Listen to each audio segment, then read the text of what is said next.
Part 5. The Teeth of the City. The hall of Larkenfall had never looked so bright. Chandeliers dripped with beeswax candles, the kind that burned steady and smelled of honey rather than tallow. Long tables stretched the length of the chamber, burdened with roasted birds lacquered in fruit glaze. River fish laid silver on crushed ice, and casks of wine strong enough to burn holes in cloth. It was a feast of unity, the word painted on banners that hung limp despite the night's draught. The registrar had demanded it, declaring that if the choir spread fear in the alleys, then the council would answer with bread and wine. Bread was cheaper than order after all, and wine cheaper than courage. The watch sat at the lowest table, their cloaks dark against the silk. Kerrick eyed the platters but did not reach. His hands itched, wrapped still in bandages that pulsed with memory. Lyra sat opposite him, carving fruit with her dagger as if daring anyone to object. Dawn chewed slowly, methodically, as though even swallowing might be weaponized. Captain Var hunched at the head of their row, hat pulled low, cigarette stub twitching between his lips, though the hall's servants had forbidden smoke. He looked like a man at a funeral who knew the corpse deserved it. At the high dais the registrar rose. He was a fat man in a robe too rich for his station, a merchant elevated to power because the nobility had grown tired of responsibility. His face gleamed with sweat and wine. He raised a cup, and his voice rolled down the chamber like it belonged to him. "Brothers of Larkenfall," he called, "tonight we banish fear. Tonight we show our enemies that no song, no whisper, no fanatic can break us. We are one city, one people, and we—" He stopped. Not for lack of words. He had a sheaf of them, rehearsed and polished. He stopped because something caught in his chest. His hand jerked spilling red wine down his robe. He blinked, coughed once, then sagged forward as if drunk. The hall laughed uneasily. A few clapped. Then the registrar hit the dais like a dropped sack of flour. The sound was wet. Screams followed. The watch were already on their feet. Var vaulted the table, landing light despite the weight of years. Kerrick shoved through clerks who clung to their cups like charms. Dawn overturned his bench with a crash that silenced a dozen voices. The registrar lay face down, arms twitching. Blood seeped across the wood in a slow tide, and there, jutting from his back, was the knife. Plain iron, cheap handle, but the ribbon tied around it glowed faintly, its weave twisting as if alive. Lyra hissed, eyes narrowing. "Choir." "No," the assassin's voice drifted from the shadows near the wall. He stepped into the light, hood low, eyes gleaming. "Not choir. Too neat." Kerrick glanced up. The choir killed with sound, with spectacle, with possession. Not knives. Whoever planted this blade wanted the choir blamed. "Who?" he demanded. "Someone clever enough to sing in a different key," the assassin said. Panic rolled through the chamber. The merchants shrieked at the tower adepts to seal the doors. Priests clutched their pendants. Guards surged in from the courtyard, blades drawn. Rel stood, calm amid the storm. He walked to the dais, his robe brushing blood, and pressed 2 fingers to the knife's hilt. He whispered words that turned the air sour. The ribbon writhed, shrieked without sound, then fell limp, the glow guttered out. "Not choir," Rel said coldly. "Imitation." The merchants exploded in outrage. "Blasphemy! They've infiltrated us! Tower tricks! The watch brought this doom!" One guild factor pointed straight at Var. "You? You had the box. You had the thing that makes cracks in men. This is your doing." Var didn't blink. "If it were mine, you'd be dust on your chair." The chamber stilled. For one awful moment the accusation hung heavy, and then, like a note struck on the edge of silence, a woman laughed. It was not cruel, it was not kind, it was the laughter of someone who knew every outcome and found them all amusing. Seraphine stepped into the hall. She wore grey silk that caught the candlelight and made it silver. Her veil was drawn back, her hair bound with ash-coloured ribbon. Her eyes, dark and deep, shone as if reflecting a fire no one else could see. "You argue about blame," she said softly, but the hall carried her words. You should argue about inheritance. The city is changing. You've all felt it. You've all heard it. Tonight proves only that you are late.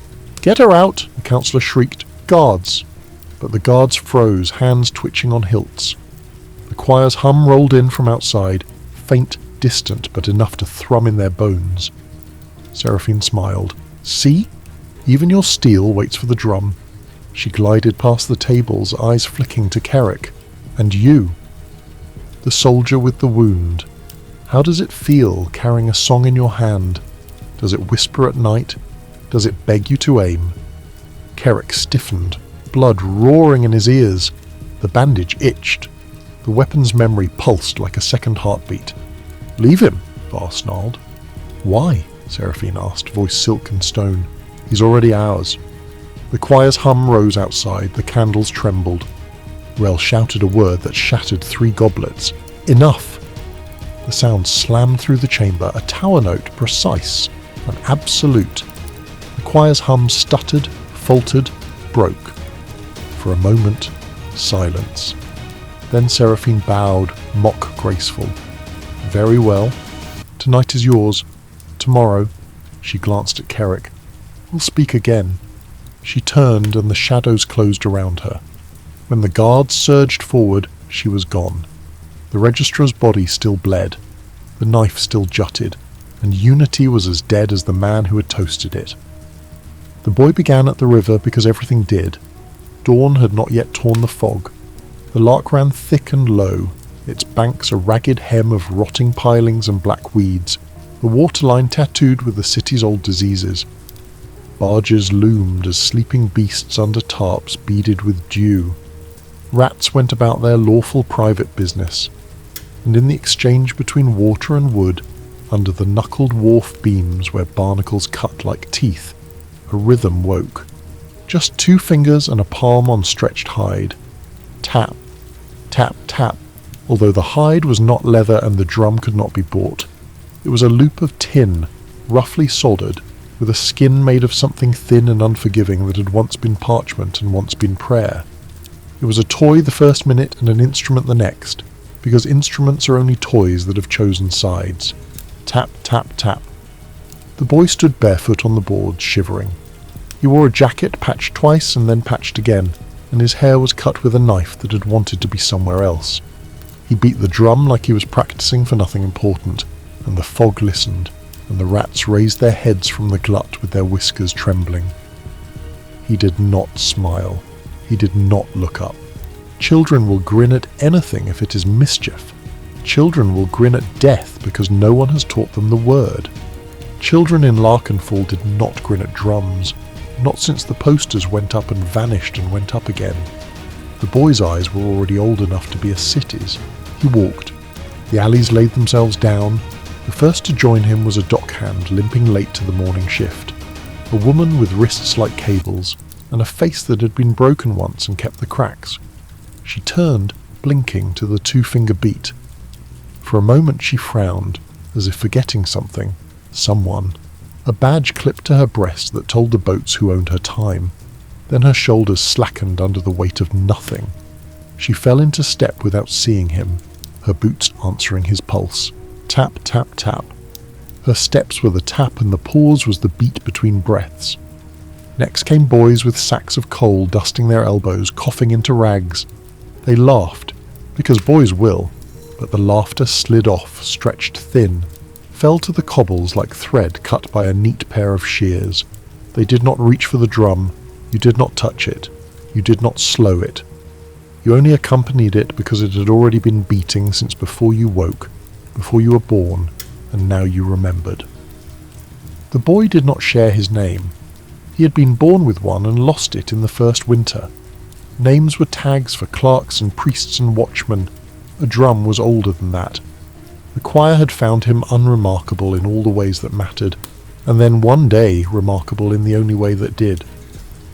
He turned into Dart Street. Windows watched through slats.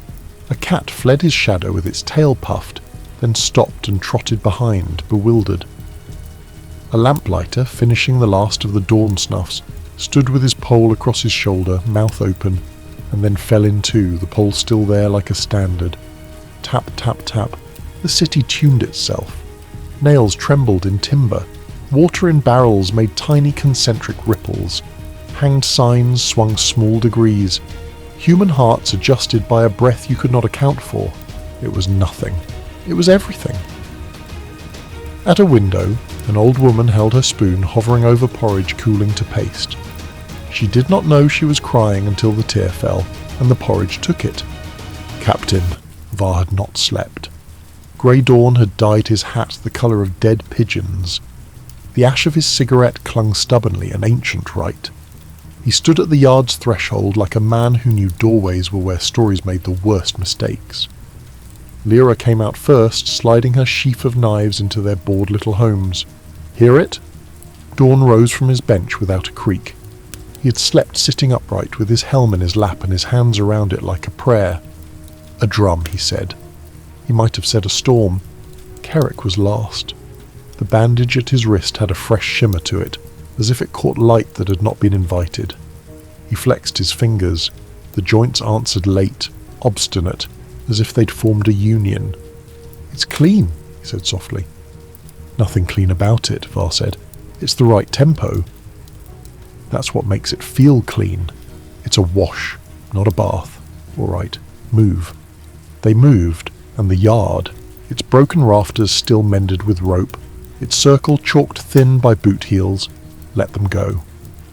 Rel was waiting at the base of the tower steps wrapped in linen and a bad night. The tower's lower stones looked as if something had tried to clamber up them and been discouraged by geometry. His eyes were raw. The note is D, he said without preamble, and not quite, but near enough. It's a child, Chief, Var said. They always are. Not a child, the Vectorel's lip twitched. They're pulling a harmonic along the wards. Whoever mapped it drew on the same scripts we use to quiet the dome during storms. They've turned the city's quiet into their song. Can you stop it? Lyra asked. Rel glanced at Kerrick's arm and then away, like a man avoiding a step he knows isn't there. I can interfere. I cannot erase without smashing half the old stones. If they were fools, I'd be grateful. They are not fools. Then we break the vector, Var said. We break the boy. Kerrick flinched, a tiny recoil that pulled his shoulders together. Var saw it. Var filed everything away in the back room of his brain and let the door swing shut. We warn people. We empty the streets. The streets are listening, Rel said. Var turned to Dawn. Bell orders. Temple to temple. Tell them to ring out whatever god owes them the favour. Make it a confusion of sound, not a chorus, a snarl. Dawn nodded once and was gone, his bulk carrying the weight of a decision like comfort carries a coffin. Lyra, Var said. Shadow the vector. Do not touch the boy. Count how many feet he has by the next corner and tell me what shoes they wear and what they had for breakfast. Kerrick --. I'll go with Lyra, Kerrick snapped too fast. No, said Var, you'll stay near Rel. I'm not an errand boy. You're worse, Var said mildly. You're interesting. Stay with the man who knows how to uninterest things. Rel's mouth twitched, which for him was a laugh. They split and the city opened to them the way a throat opens. The boys' march drew from the docks to Fishmarket Lane, where the gutters carried yesterday's heads downhill in a slow funeral. The sellers had not yet cried their lies. The fish lay on their beds of old ice with their eyes apologising for everything. The boy walked the centre line like a pilgrim. People came out holding aprons, cleavers, ledgers, bits of new day still wet around them, and fell in without seeing him. He didn't look behind him. He did not need to. The drum told him the size of his river. He did not look ahead either. The drum laid out the turns. When bodies stumbled across his path, drunk sinking to the cobbles, a blind man tapping a stick, he walked through the gaps that were not yet there, and the bodies remembered to move. Count, Lyra whispered. They were 2 roofs up, moving like cats that had paid for lessons. Kerrick's breath smoked in the break of day. The roof slates sweated. 12, then 23, then... Saints, Kerrick said. They're not touching him. They never touch him, but look at their hands. Hands hung at sides, curled at the last joint. Fingers flexed on nothing. Every third or fourth lifted circularly, the start of a clap that did not arrive. A few carried tools they beat against their thigh or shoulder or breathlessly against air. Fishermen, dock rats, 2 clerks, Lyra murmured. Lamplighter, 2 boys from the coal yard, a priest from Blind Lane. How? Kerrick swallowed. How does a priest follow a drum? It was not theology, it was logistics. Same way you do, Lyra said. Don't look insulted. You haven't followed yet. You only really follow when it feels like you thought of it first. They moved on, the drum did not hurry, it did not care to. A slow song is a confident one. Temples rang. It began at small gods because they've got nothing but time. The bell there is cracked. It hums like a throat rotted by incense. Dawn pulled on the rope and the bell went out into the city like an old man telling a joke he loved. He went from door to door with the captain's seal and did not take his glove off for any of them. Ring, he said, and priests who had not taken orders from a watchman in their lives pulled at their ropes because he looked like a story whose ending made a hole in your day if you refused it. The hammered bowl at the Temple of the Seven Rescues began to sing, a single note that is older than marriage and less forgiving. The triple chimes at Avin's Tower went one at a time and then all together, as if they agreed on nothing except contempt. The new glass bell at the street shrine to the Black Mare made the sound of frost on a window, if frost were thinking of you cruelly. Sound collided, it spiraled. It made pockets of pressure where the air went tight as a closed fist, and then relaxed in a wash that rattled loose shutters like laughter. Birds went mad in the space above the roofs, scattering like words you can't remember. Somewhere a woman began to sing against it, long as a funeral foundry pour, and someone threw a stone at her out of pure nerves. Rel stood at a corner of memory and drew chalk across the cobbles. His chalk was not chalk. It was bone that had been honest about what it was. He wrote in a hand that never tried to be pretty, because pretty was already claimed by whatever was happening up the street. Hold for now, he told the stones. Be rude to the harmonics. Spit in their drink. Kerrick stood near him and felt like a doorframe. The bandage wriggled under his sleeve. The faintest itch, like the way a word tries to return when you're thinking about bread and it thinks about itself. The shard in his skin, no, the memory of it. A meaning more than a metal wanted out. Not to be free, but to be used. His skin sang to itself on a frequency that set his molars aching like old men try to get comfortable. You can hear it, Rel said without looking up, and so can you. I hear the room, Rel said. You hear the thing, Kerrick almost laughed. You're saying I'm an instrument. I am saying you are where an instrument ends, Rel said. An instrument is reliable. A man is a negotiation. They listened. The bell snarls broke against the drumbeat like surf. The drum slipped between, or under, or through. It was clever. It never tried to be loud. It tried to be inevitable. You said D, Kerrick said. What if it wasn't? Rel's mouth turned is not a smile. It's close enough to kill. Near enough is the worst note there is. The crowd turned onto Miller's Row. Windows shuttered themselves by habit, but fingers pried at them anyway. The boy did not slow. When a watch patrol pushed into the street, barking commands, their words came out as noise because language is a drum too, and their drum was out of time. The patrol fell back in embarrassment that felt like fear. Var met them at the square by the old well where the stones remembered 30 men throwing coins for luck, and the water for getting them. He didn't raise his voice. He raised his cigarette. It made a red point in the city's eye. Get them to the sides, he told the patrol. Get them away from the curve of the street. Curves carry, edges scatter. They obeyed because he wasn't asking, he was painting. Lyra dropped from a roof, knees bending as if the fall had apologized beforehand. 100 and better now, she said. No blades out. No chance. But it's not a crowd anymore. It's a thing that uses a crowd as a shape. Can you get to the boy? Var asked. Can you get to a heartbeat? Lyra returned. He let that one in. No one touch him. We are not killing a child in a street in daylight while bells ring, Var said. There are always lines. Even in my trade. We aim at the drum, or we aim at the air around it. The assassin, who had come with Lyra without anyone inviting him, spoke softly behind Var. A thrown blade could take the drum clean, he said. If the drum is thing and not idea. It's both, Rel said, chalk scratching the word no where it had never wanted to be seen. The thing is the excuse. The idea is the crime. Then I will throw at the excuse, the assassin said. No, Var said, and his voice was a blade that knew the work. You throw, you miss. We will have taught the city to look for knives in little boys. You throw, you hit. We will have taught the choir we know how to win, and they will find another boy. If this is a war of images, we do not give them the picture they want for the walls. So we wait, the assassin said, and he didn't sound surprised. I will be on your left when the waiting ends. Captain, Carrick said, the bridge. Var followed his look. The crowd's path, if left untouched, would climb 3 Buckets slope and turn to the long plank bridge over the Lark's narrowest cruelty, before spilling into the grain quarter where streets are wide enough for anything to happen. A drum carried over water doubles itself. The old songs say so because they were not trying to impress anyone. Block the back alleys to the bridge, Var said. Not with men. With carts. No wheels left if you can manage it. We let them turn before the water. Dawn.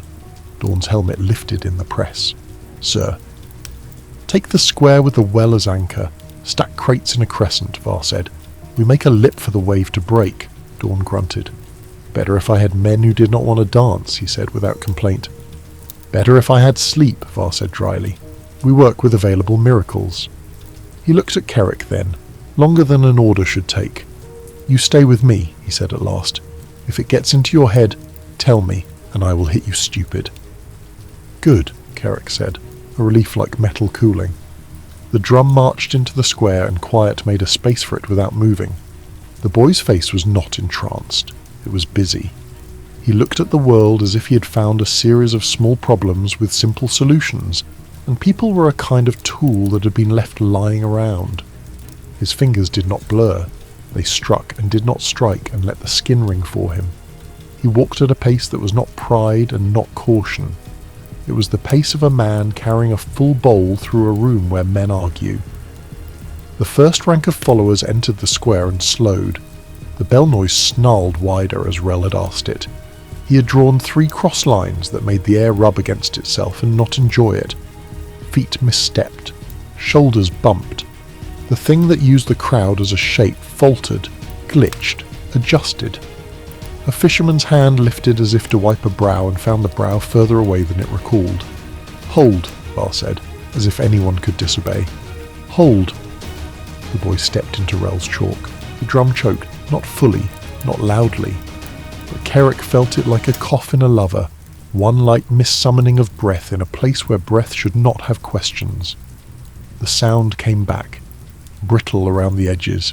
It grew again because the boy was learning the feel of the road as it changed on him. Rel's hand shook on the chalk no one had asked for. He's clever, he said. He's reading my pressure and correcting for it. That's not a child, Lyra breathed. It is, Carrick said quietly, and hated the truth for needing the correction. The boy's eyes flicked up just once as someone will glance at a bird out of reflex. They slid past Var. They slid past Lyra, almost as if she had not paid the fee to exist. They found Carrick, and narrowed not in recognition but in a failure of forgetting. The bandage burned. Carrick, Var said. No more. I hear it, Carrick said. His mouth was dry as old rope. The thing inside his arm stirred, and this time he let his mind take a step toward it. Not forward but sideways, as if negotiating with a mirror. He did not pull, he listened. There is a difference, and it is where murder begins. The shard was not a shard, not in any way that mattered. It was an absence cut to a shape. It liked the boy's drum because the boy's drum was a presence that believed it deserved to be in a room. The shard hated presumption. It offered its teeth like a friend offers a cigarette after a funeral. Casual. Perfect. No, Carrick thought. Not to it, but to himself. Rel's chalk line shivered and failed. The boy stepped through the invisible knot. His drum dropped to a minor rhythm that ran under the bells like a thief under a table. Now, Var said. Dawn's men heaved their crates and barrels sideways into a crescent of inconvenience. The ones at the tips did not reach far enough, because a cartwheel snapped where a cart should not have snapped, and dropped a pile of beets like a plop of blood. The crowd's leading shoulders found the curve. They slowed a little, because shape imposes manners. The rear pressed in, because being near the back of a miracle never feels like being inside one. Someone stumbled. The drum hiccuped again. The city very slightly decided to turn. It would have worked then, by inches and uglinesses and a few bruises that would become stories about evil watchmen and a pale boy with a drum. It would have worked if not for the hall's banners. The retreating crowd tangled them as they turned, because boys will pull on anything that swings. The old silk, painted last night and meant for unity, snagged on a barrel spike that had been hammered too well by a man who did not like to leave nails honest. The banner unfurled across 3 shoulders like a claim. Men ducked, women swore. And for a beat the drum was covered by silk and the sound did not have a skin. The boy slapped his palm hard. Skin or no, drums want to respond to your insistence. The shard in Carrick's arm flared. He did not reach for it. He never would, if he had another self to share the world with. But he loosened his hand, letting his wrist uncurl, and let the heat find the space just above his palm. The air there turned to ash you could not see. He raised his hand, not like a man drawing steel, but like a man asking to speak in a crowded room. The rhythm in front of him, raw and silvery like water, brushed against his hand and shredded. The drums beat through sparks and fell out of true. The crowd, suddenly not a crowd, became a mass again, 100 bodies returning to themselves with the ruinous grace of a man waking on a stair. The lamplighter blinked, pole tipping as if it had remembered gravity. Fisherman elbows recalled nets. The priest gasped and crossed himself twice, wrong both times. The boy staggered. It was not clumsy. It was a child's astonishment, a flaw in a plan that had never needed the word plan. He looked up again, and this time he truly saw Carrick. There was recognition now, but not personal. A dog looks like that at another dog across a field, both measuring the wind. Seraphine's voice came from nowhere and everywhere, as the better voices do. That's enough. It did not order. It resigned. It sounded like someone closing shutters against already falling rain. The boy's palm hovered, then fell. He lowered the drum. For a heartbeat, it felt like a kindness. The choir's reply made a shape in the fog beyond the square. It was not a chorus, not yet. It was the prelude to one, the intake of breath by a city that has decided to sing. It bulged down the street like weather. In its bow wave came servitors with their eyes veiled, and women in grey with their mouths set into a line like a closed drawer, and men whose hands knew how to hold torches as if they were more than fire. "Hold your men," Seraphine said calmly. From a balcony, from a window, from the seam between 2 buildings, from the skin at the back of Carrick's neck. "You have your picture now, Captain. Let us have ours." "No," Var said, and moved, cigarette dropping and ash smearing a little comet across the well-stones. He went straight like he always had when the world got fancy. Lyra leapt. Dawn planted his boots and lifted a barrel one-handed and made it a wall. Rel made a sign with his fingers that had never looked like anything until it became the thing itself, and the air between 2 servitors turned to glue full of bees. Carrick stepped forward with his hand still open, still burning, and felt the shard roll like a bad coin in the pocket of his blood. The boy lifted his drum again, almost apologetically, and the city, which had been holding its breath, remembered that it had lungs. The first stone flew. It came from someone who had not followed and would claim later he had, or from someone who had followed and would swear later he hadn't. It struck Dawn's barrel and made a noise like disagreement. Seraphine sighed, not angry, not happy, but like the mother of a house where someone has dropped the tray. "After all that," she said, and this time Carrick could tell she was standing 3 floors up, 2 windows down, behind a veil stripped of pretense. He looked and saw her fingertips on the sill, pale as you imagine mercy before it disappoints you. Then the choir came in from the right, not singing, not yet, merely laying their right hands on the air in front of them as if making a blessing, and the crowd surged because someone had been waiting all their life for a reason, any reason to push.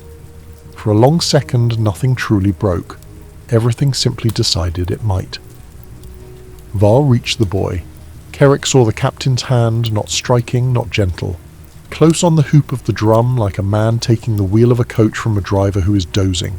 The boy wrenched, the hoop spun, the sari silk skin screamed. Lyra's knife blinked in the light and did nothing anyone could say later. Dawn's barrel turned aside 3 men who had meant only to pass. Rel snapped a word that cracked a torch in 2, and made the flames argue with their sticks about custody. The boy's eyes widened, not with fear, with the kind of surprise that contains respect. "You're late," he said to Var. "Story of my life," Var said, and pulled. The drum tore. It made no sound, because sound cannot record a murder of itself. The crowd didn't collapse. That would have been too simple. People do not evaporate. They turn sideways and become something else. The first rank wavered and then turned away, ashamed of a thing they could not name. The second rank moved up to become the first, because that is what second ranks do. The third rank looked for their feet as if someone had changed the stones for a joke. The servitors in the fog put down their hands. Seraphine's breath touched the glass. "All right," she murmured, to no one, to everyone. "We will try again with a better drum." The boy did not cry. He didn't clutch at the ruin. He stared at the hoop in Var's hand as if committing an anatomy to memory. "There are more," he said, not boasting. "We learn quick." Var's hand twisted, the hoop bent. "So do we," he said. Kerrick felt the shard go quiet, not obedient, merely willing to wait, the way a knife is patient.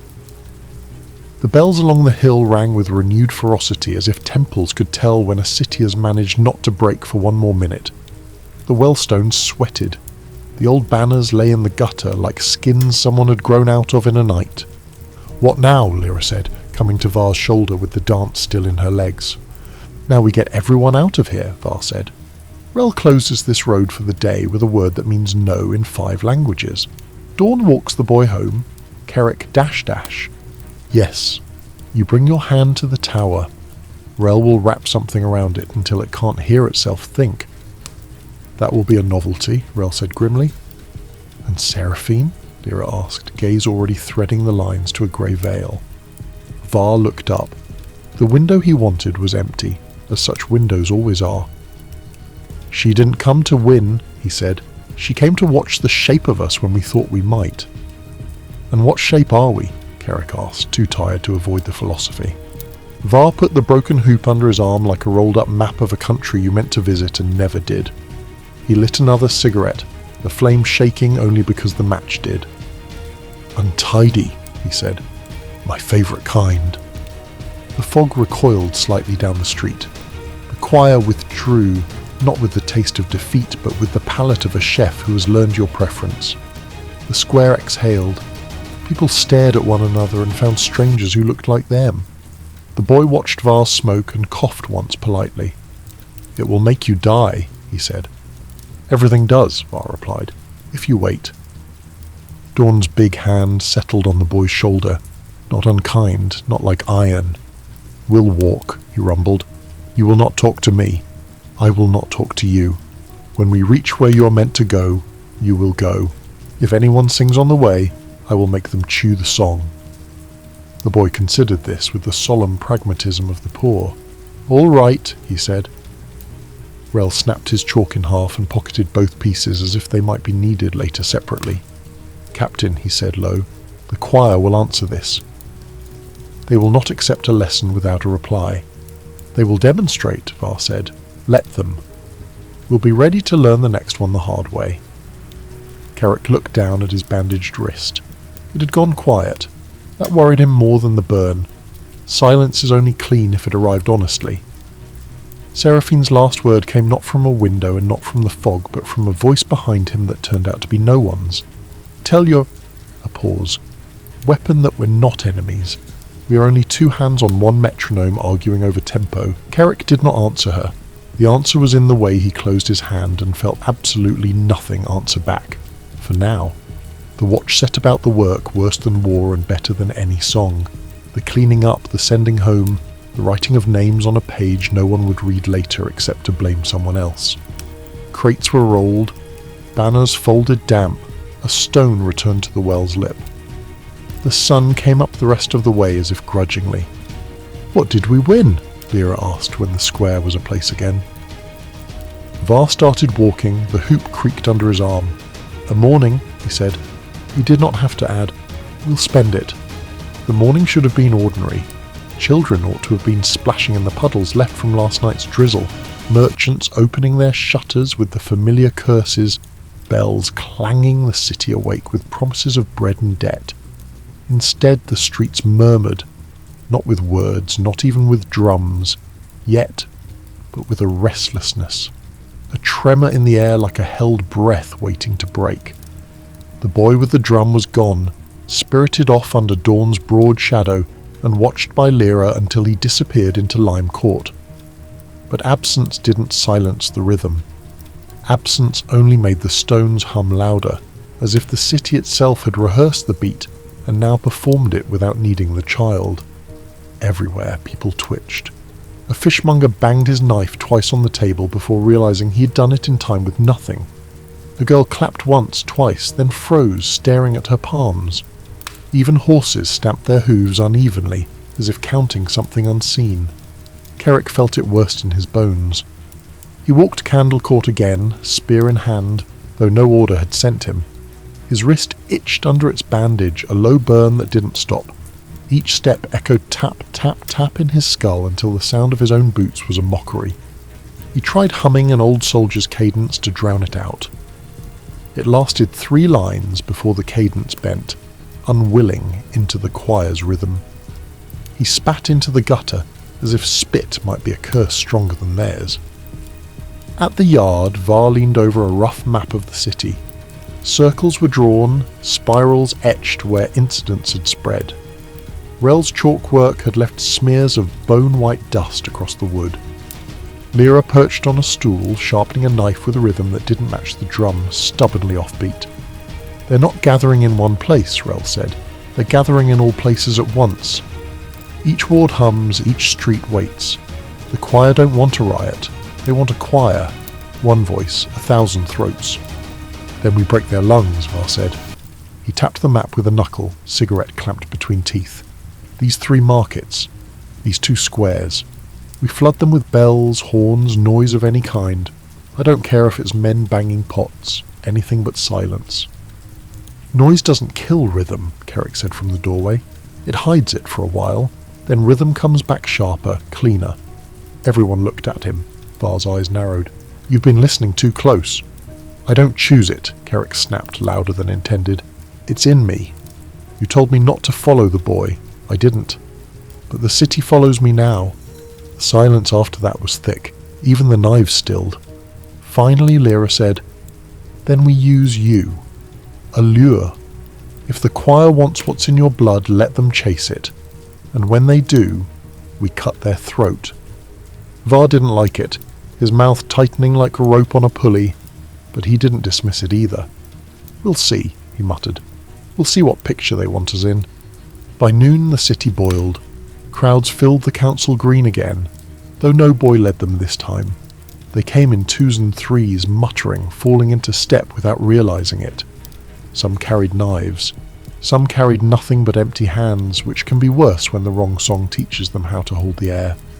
A patrol tried to scatter them. The choir's hum rose and the patrol's voices faltered, words collapsing into nonsense syllables. Men threw down their truncheons, bewildered, not rebels, but suddenly wrong. The crowd swallowed them, not killing, yet just absorbing like water taking salt. The hall panicked.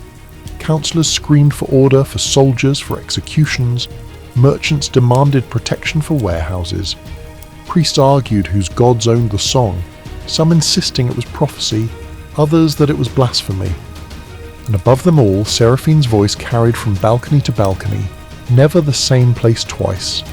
"You feel it, don't you? The city itself remembers. You've walked streets too long, chained by silence. Now the walls listen. Now the stones answer. No one can stop the choir, because the choir is you. Every ear heard her. Every throat hummed after. At the yard, bells clanged until their ropes frayed. Watchmen pounded shields with staves. Children were handed pans to bang until their arms ached. The noise was wild, dissonant, ugly, and still the hum pressed under it, steady, inevitable. "Captain," Rel warned, "it's reaching the furnace." The tunnels hum.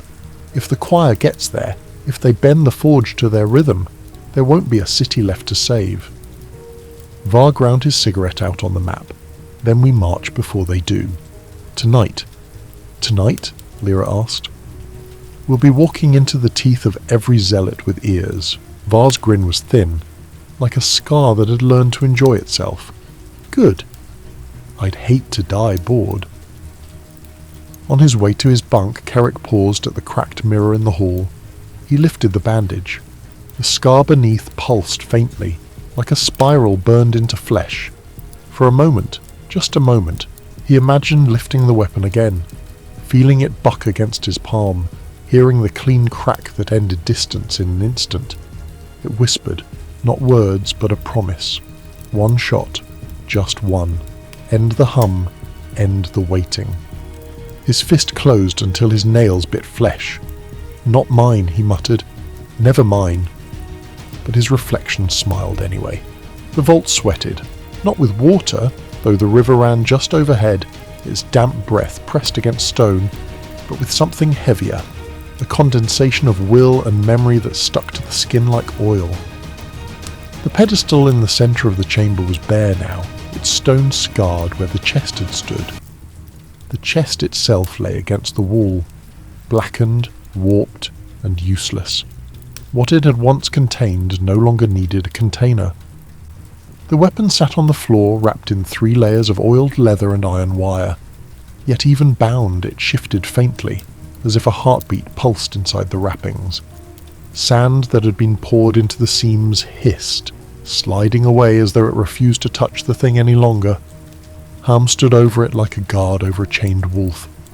He had not left his post in 2 days, though his legs trembled and his eyes sunk deeper into his skull. He drank water without tasting it, ate nothing. His broad hands pressed on the wrappings as if weight alone might keep the relic from rising. Rel sat across from him, back against the wall, robes crumpled, chalk dust smeared into the fabric. His eyes were red, ringed dark. He had been whispering words without end, cycling through tongues older than the tower, muttering sigils into the air until his lips cracked. The vault was covered in his marks, circles, spirals, slashes that meant no, no, no. Yet even so, the air vibrated. When Carrick ducked through the low arch, it felt like walking into a furnace that had forgotten its fire. His scar burned instantly. His breath caught. The hum that haunted the city outside was louder here, sharper, as if the weapon conducted the choir's song into itself and made it personal. "You shouldn't be here," Rel rasped. "I can hear it anyway," Carrick said. Rel opened his mouth, then closed it again. He looked at Carrick's hand, the bandage stained faintly with fresh seepage. He sighed, weary. "Then sit. Maybe you'll learn something before it eats you." Ham looked up, eyes bloodshot, sweat dripping down his nose. "Captain says your next shift." His voice was hoarse, thick. "I won't last another hour without breaking my arms against it." "You've done enough," Carrick said quietly. The giant hesitated. His hands flexed once more against the wrappings. Then slowly, reluctantly, he rose. The weapon pulsed as the weight lifted, like something pleased. Ham spat, a long wet curse in the dwarfish tongue, then staggered toward the door. The silence that followed was worse. Carrick crouched near the bundle. He didn't touch it, yet, but his arm burned as if it already had. His heartbeat matched the faint shifting inside the wrappings. Tap, tap, tap. Rel kept scribbling chalk. "Do not speak to it," he said. "It listens." "I didn't say anything," Carrick muttered. "You thought," Rel snapped. "That's enough. You think near it, it thinks back. That's how it begins." Carrick swallowed, staring at the bundle. "What does it want?" What all weapons want, Rel said grimly. Use. The hum grew louder. The bandage on Kerrick's arm tightened, pulsing in time. His hand twitched. He thought of the boy's drum, of the way the crowd moved with it. He thought of the clean crack, the sound that split wood and bone alike. If he aimed it at the choir, if he fired just once, wouldn't that end the song? Wouldn't silence be worth the cost? The weapon shifted. The wrappings stretched. One layer of leather split, the tear neat and clean as if cut from inside. The iron wire strained, groaning. The hum sharpened into a note that resonated in Kerrick's teeth. He lunged before thinking. His hands closed on the wrappings, holding the thing down, and fire shot through him. His scar split open. The world bled spirals. He saw Seraphine smiling in 10 mirrors, each reflection sharper than the last. He saw the boy with the drum, eyes blank, lips chanting his name. He saw himself standing on the council green, raising the weapon, the city bowing before him, not from fear, but from relief. Mine, the weapon whispered, his hands clenched tighter. Not yours, it laughed. Not a voice, an echo of his own laugh, twisted, wrong. His pulse hammered, his vision blurred. He couldn't tell if his fingers were tightening or if the weapon was moving them for him. He raised it just an inch, and the wrapping split further. "Kerrick!" Rel's shout cracked like lightning. He slammed his chalk to the floor, completing a half-drawn circle. The vault shuddered. The air folded inward, pressing like a giant hand. The hum dulled, muffled, as though stuffed under water. The weapon writhed once, then stilled. Kerrick dropped it. His palms smoked where the wrappings had burned. His scar bled freely, dripping black-red onto the stone. Rel's chest heaved. He wiped blood from his nose, chalk crumbling in his grip. "Never again," he hissed. "You hear me? You touch it again, it owns you." Kerrick stared at his hands. They shook, not from weakness, but from memory. "It almost worked," he whispered. "I could have ended the song, just one shot." Rel's eyes burned. One shot is never one. That's the lie. That's the only lie it needs. The vault trembled faintly, dust falling from the ceiling. The weapon pulsed once more, faint, like laughter in its sleep, and Kerrick realized, with a sick twist in his gut, that part of him wanted to pick it up again.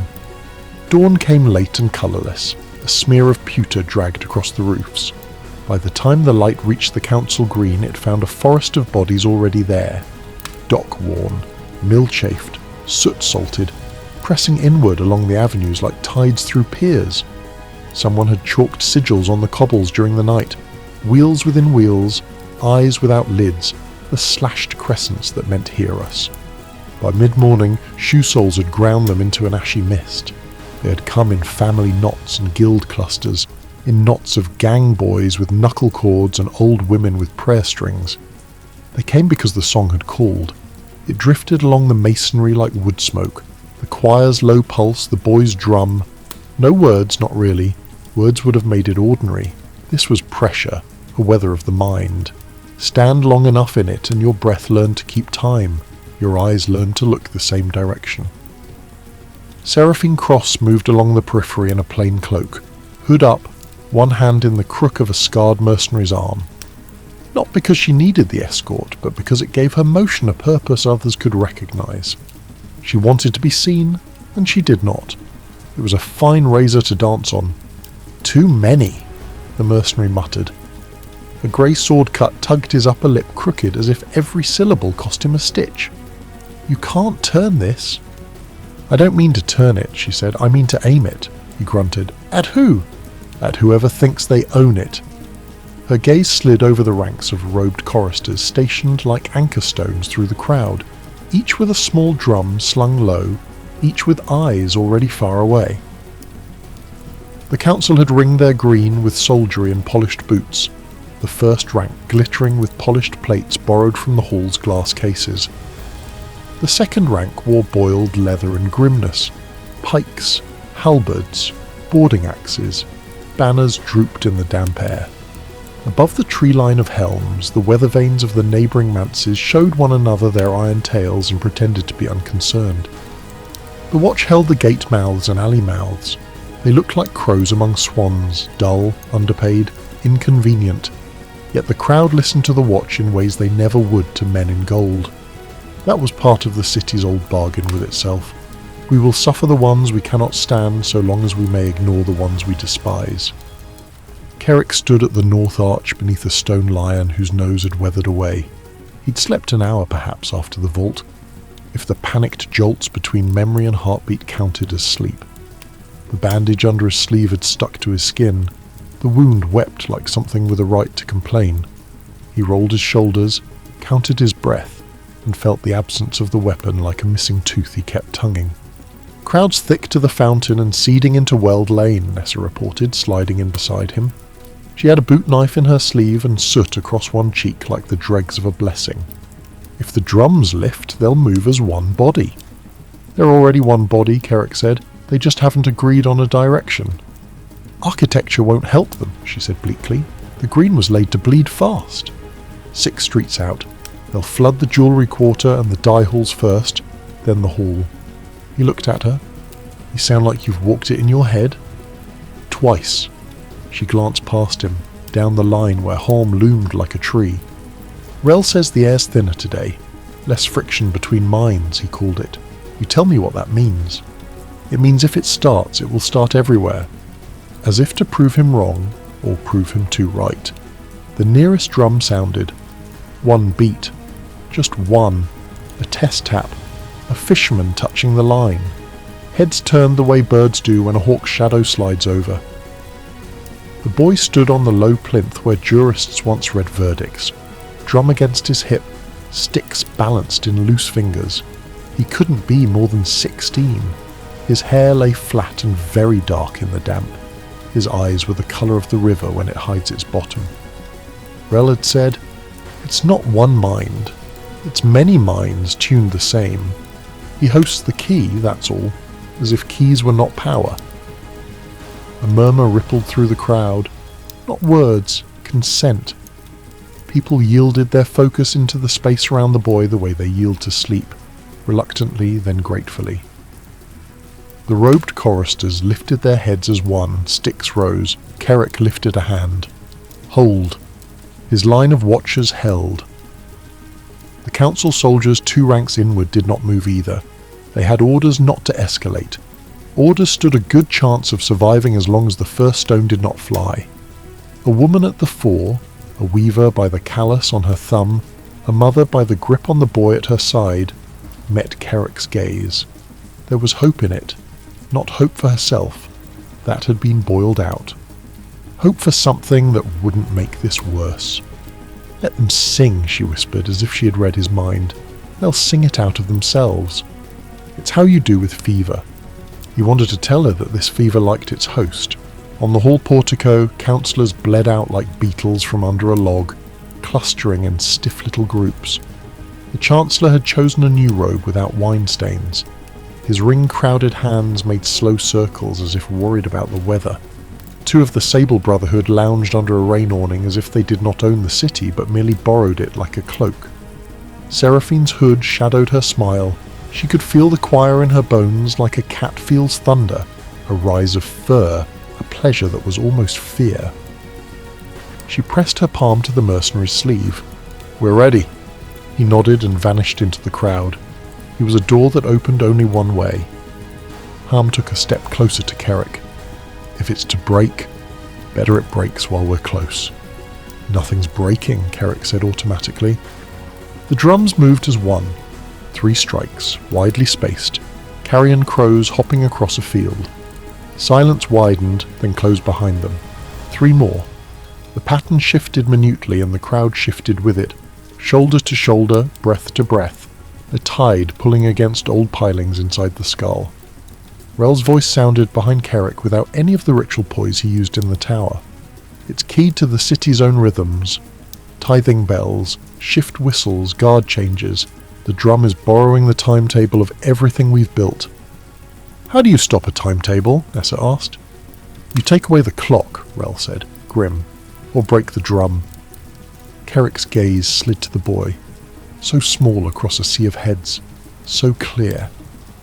When the sticks touched hide, the city's 1,000 small beats reached up and kissed the sound and said, "Yes, we know you."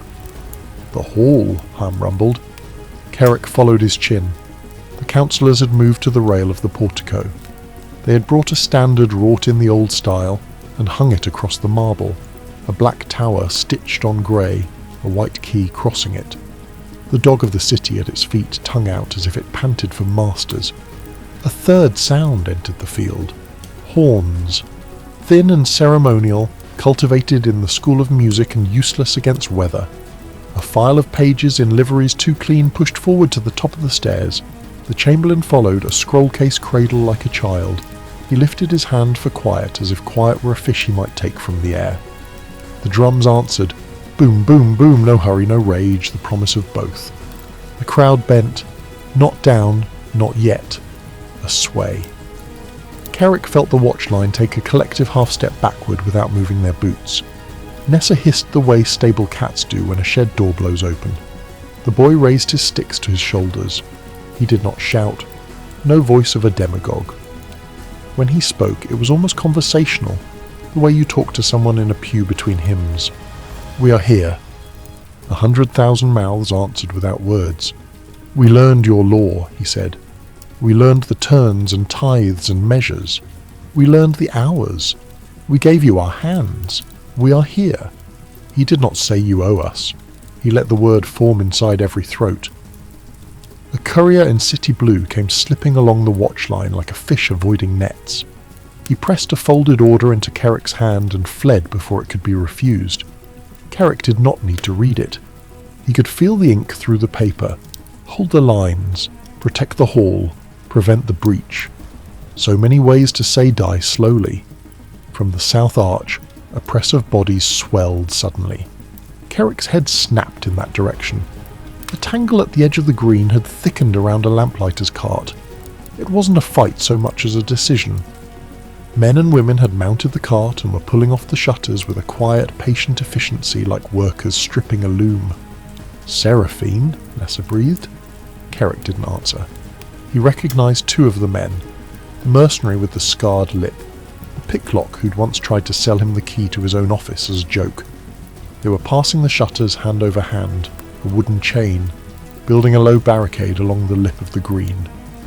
Nothing the pikes couldn't hop, nothing that would look like war in a later telling, just enough of a symbol to call itself the first stone. "Orders?" Ham asked. The boy on the plinth lowered his sticks. The drum stopped. The silence that followed was construction, brick upon brick. He tilted his head the way you do when a kettle begins to sing in a room where no heat is lit. The hall chamberlain opened his mouth. His voice did not reach even the nearest ears. The boy tapped the drum once. The crowd breathed in. The chamberlain tried again. The boy tapped twice. The crowd breathed out. "Rel," Kerrick said quietly, "what happens if you pull the key out of a choir?" "They shout anyway," Rel said, "but not together." He swallowed. "I could try. If I break just his—" a small motion at his throat. "If I try and fail, the rebound will hit every other mind he's braided. It will be ragged."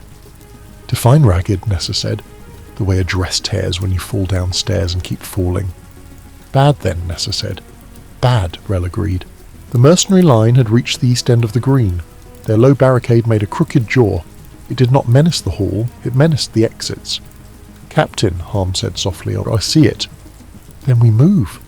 Kerrick shook his head once. Not yet. Not while there was still possibility in the air, a chance for the hall to speak some sentence other than enforce. But the chamberlain had found his voice, and it was the wrong one. Thin, brittle, issuing pronouncements as if the crowd were an unlettered child.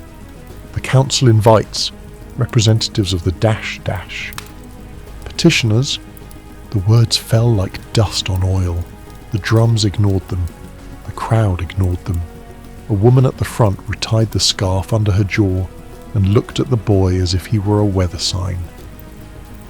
Seraphine stepped up onto the lamplighter's cart as if it were a stage she had purchased outright. She removed her hood. The first rank saw her hair and the scar at her temple, and the white line along her throat that rumour called the city's first failed attempt to cut her out of itself. They murmured. She did not raise her hands. She did not need to.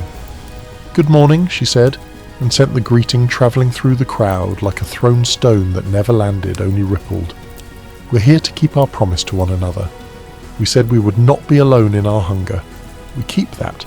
We said no more dying in rooms that never knew our names. We keep that. We said..." The hall captain of soldiers made a small upcut with 2 fingers. A squad of pikemen stepped off together, 3 strides, 4, halting with the brass rings on their shafts at a measured height. It was meant to say, "We are patient, but not infinite." The drums answered for the crowd. Boom, boom, boom, boom, boom. It was nearly polite. The crowd moved 1 pace forward as if making room for the pikes in their shared future. "Hold," Carrick said. His line held. For now, the crowd's pressure carried them like a slow river around fixed stones. The first whimper of panic, thin, boyish, arose as someone tripped and was carried, stumbling, 6 paces before strong hands lifted him and passed him like a bucket toward the rear. The crowd did not want blood. The crowd wanted answer. The hall had none. Rel moved past Carrick like a cough in a church.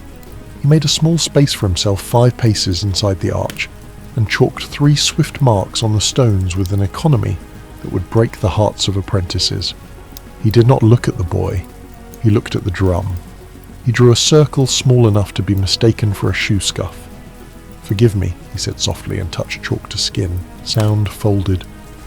For a heartbeat, the world's edges went soft as if someone had breathed onto a glass, and the boy's stick stuttered against no resistance.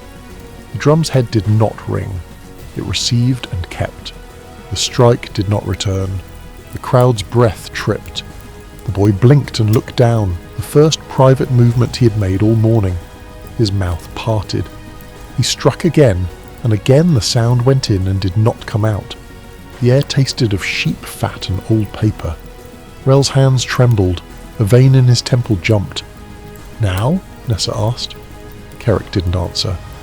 He watched the boy lift his head. The eyes that looked up were not frightened. They were astonished. He was hearing something else now, something deeper than drum skin. The other choristers sensed it late. Their sticks fell unevenly. The crowd swayed wrong. The wave that ran through them turned a shoulder in mid-sea and crossed itself. "Now," Carrick said, and stepped forward. The watch moved like water poured from a bucket, not elegant but sure of what it must fill. Ham led with his open hands up at shoulder height, palms outward. Nessa slid like a shadow to the base of the plinth, every motion angled to be read as help, not strike. Carrick's voice, ruined enough to carry, went over their heads. Make space, down in front, down in. They were almost there when the first real sound broke the day. It wasn't drum, it wasn't horn, it was a bottle. From somewhere on the hall steps, some idiot page or brave fool with more spirit than plan hurled a wine bottle into the press. It didn't travel far. It didn't need to. It shattered near the front ranks, sent glass skidding, cut a man's ankle. The man cried out, not rage, simple surprise, and bent to touch his blood like a child who can't believe red belongs to him. The crowd flinched. A flinch has a cousin. The cousin is Surge. "No," Carrick roared, because the only weapon he had left was a word with all the corners still on it, and sometimes that was enough to cut. Nessa reached the plinth. Her hand closed around the boy's wrist just as he lifted his sticks for a naked, instinctive strike. His eyes met hers, a child's eyes, a river's eyes. He looked at her mouth, at the shape it made, and read the word there the way you read weather.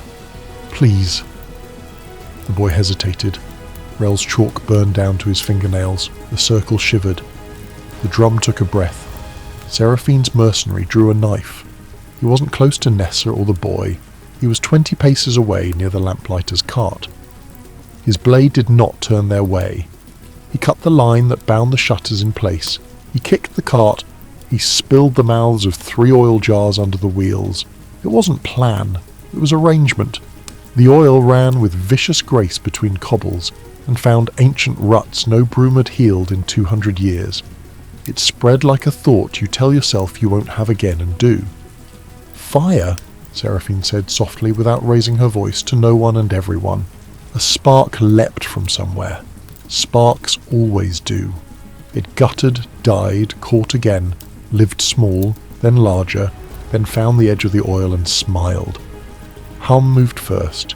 He stepped off the line with a single pace a smith would have been proud of, and planted both hands on the lamplighter's cart and lifted. Wood groaned. Iron squealed. The mercenary leapt aside, precise and unsurprised, as Ham pivoted the whole shrieking thing into the oil's path. It crushed the flame once, twice. Oil splashed his boots and did not light. The crowd swore, not at him, at breath denied its spectacle. Kerrick reached the plinth. The boy's wrist was under Nessa's hand, bird-like bones hot and dry. Rel sat on his heels, eyes gone to slate, breath a thin, high thread. "I can't keep it," he said matter-of-factly. "Pick." "Pick? Him or the drum?" Kerrick did not look at the drum. He looked at the boy. He saw a face that any room would have made ordinary. He saw a life that had not been allowed to remember it was won. "The drum," he said. Rel nodded once and let the circle go in a single swift motion, like a surgeon cutting snarled sutures. Sound crashed back into the world so fast the crowd staggered. The boy's next strike made a noise like heartbreak, loud, wrong, doubled, and the raw feedback of it jumped the sticks from his fingers. They clattered to the cobbles. Nessa's grip was already turning the wrist, already sliding the hand empty, already innocently saving him from a fall that did not happen. The boy stared at his empty hands as if they had betrayed him. Then he looked up at Kerrick. "I didn't want," he began. The voice was ordinary. It broke on the second word because he had not yet learned how to speak when the city wasn't speaking for him. "We know," Kerrick said. The mercenary raised his knife in a left-hand grip for the throw. Seraphine put her palm on his wrist lightly. "No." He didn't argue. He wasn't paid to argue. He tilted the blade and the throw went somewhere else, harmless, flashy, distracting. The crowd turned their heads like grass. The hall soldiers chose that moment, because men in lines always do, to stamp forward one precise pace and lower pikes. The iron heads kissed the empty air above the first row's eyes. A woman hissed and slapped a blade aside with the back of her hand the way you slap a fly off a baby. It made a noise like a bell being told to mind itself. "Back," Kerrick said to his watch. "Ease it back." "Captain," Nessa said. He answered her without looking. "Get him out." "I meant you." "Look." He looked. At the edge of his sight, just where the banners broke the light, 3 men in dark coats, not quite soldier cut, but not labour either, were moving through the ranks with a carefulness that made their clumsiness more obvious. They were moving toward the plinth. Their hands lay flat on their thighs the way men carry weapons under cloth. Assassins. Number. Too public. Too new. Something else. Somebody's answer. "Rel," Kerrick said. "I see them," Rel breathed. He had chalk again somehow. He drew a line that did not connect to anything on the ground, and yet was suddenly a tripwire across the mind. The first man crossed it and stumbled, hard, catching himself on the shoulder of a woman who turned and very kindly introduced him to the feeling of being elbowed in the throat. He folded like card. The other 2 hesitated, and that was enough to make a small hole in their certainty where fear could put its tongue. Nessa had the boy down from the plinth now, her body between him and 2 directions at once, moving without looking like someone who has more angles than limbs. She did not drag him. She invited his feet to discover they were brave. It worked. He followed. Ham had turned the lamplighter's cart into a bulwark not against flame, but against the idea of flame. People glared at it. It refused to be dramatic. That made them sheepish. Already the oil's sheen dulled as Grit found it and took it for a slow walk into the drains. The hall chamberlain finally realised that this was not a meeting, and staggered backward into the arms of a footman with ambitions. The councillors behind him could not decide whether to be seen or to be present, and therefore did neither. Seraphine stepped down from the cart, gathered her cloak and moved with the crowd as it breathed around the sudden absence of drum. The press lost its long rhythm and found a dozen short ones. You could feel the city remembering its own many mouths. "What now?" the scar-lipped mercenary asked, close by her shoulder. "Now?" she smiled, not unkindly. "Now we see who can speak without a song to carry them," he grunted. "And if nobody can, then we've learned something useful too." Kerrick and his line worked the boy toward the North Arch without blood and with only the kind of bruises you forget by supper time. The assassins that were not took one look at Harm's back and made the wise decision to be somewhere they could testify about later. The soldiers on the hall steps shifted without orders and looked embarrassed by their pikes. The drums, those still in hands, searched for each other the way lost children do in markets and found only strangers. At the arch, Kerrick paused. The lion above him watched without a nose. The boy's breath came fast, choppy. He kept glancing down at his hands, empty, as if someone had stolen a tool by stealing the idea of it. "What's your name?" Kerrick said. The boy swallowed. "Elo." "All right, Elo," Kerrick said. "Today you go home." Elo's mouth twitched. "Where's that?" "We'll find it." Behind them, the green did not explode. It did not empty. It recalculated. 1,000 causes without a metronome discovered they were smaller. Some discovered that smaller wasn't death. Shouted petitions rose and fell, drowned, turned to chants, died, became laughter in one corner and argument in another. A woman started singing a prayer in a language the city had almost forgotten, and others took it up because it fit their feet. A pickpocket found repentance, or perhaps bad pockets, and tried speeches until his own friends booed him off his crate. Up on the portico, the council had finally found a man with a voice large enough to be faith on loan. He began to read something. It sounded like patience. It sounded late. Seraphine watched the watch ease the boy into the North Arch's shadow and disappear with him down Ben Market's crooked throat. She did not try to stop them. A weapon-holding city was one thing. A city that remembered it did not need one was another. Both were useful. She kept both on separate hooks in her head. "Did we win?" the mercenary asked without hope or disappointment. "Not yet," she said, "but I think we prevented someone else from doing so, which is a kind of victory smug men don't recognize." He snorted. "Smug men pay well." "They do," she agreed, "and they panic poorly. Watch them." He watched the councillors cluster, counting themselves in little glances like children after a field fire. In the arch, Nessa squeezed Elo's wrist once and let go like a promise kept. Rel leaned against the stone and slid down it until his robes puddled. Chalk dust striped his cheek like war paint worn to a wake. Kerrick stood a moment, looking back at the green. He could feel the weapon in the vault like a heartbeat under the floor, amused and patient. "You think you solved a thing," it seemed to say. "You merely postponed a choice." He touched his bandaged arm and felt the heat there, the low fever of the wound that wasn't. He breathed in damp wool and lamp smoke and the iron scent of rain holding its breath somewhere above the river. "Captain?" Harm said. "Because someone had to." Kerrick nodded once, as if conceding a point to the air. "We get him out. Then we go to the hall." "To arrest who?" Nessa asked. "To see who thinks they're safe," Kerrick said, "and make them feel how wrong that is." He turned, and the arch took them in, and the city's noise folded behind like a door closing on a room where a family argues and promises not to say the meanest thing they're both thinking. The river rolled under the streets, remembering nothing and everything, tasting the oil, carrying the chalk. Above, somewhere between bell and weather vane, thunder spoke a word you could choose to hear as warning or applause. The council green smouldered long after the crowd thinned. Not with flame. The cart's oil had been smothered by Harm's raw strength, but with heat that lived in walls, in stares, in words muttered into sleeves. Merchants packed their stalls with trembling hands. Priests barred their doors, and the hall itself sealed its windows as if glass could keep out music. The watch walked Elo through the twisted alleys northward. The boy was small between them, not resisting, not weeping. He seemed only hollow, as if his ribs held echoes instead of breath. Nessa led, her knives hidden but her posture saying, "Try me." Dawn followed behind, an entire barricade in motion. Kerrick walked beside Elo, close enough to stop him if he faltered, far enough not to seem a jailer. "Where's your home?" Kerrick asked. Elo shook his head. "It burned. Last winter. Choir said I didn't need it."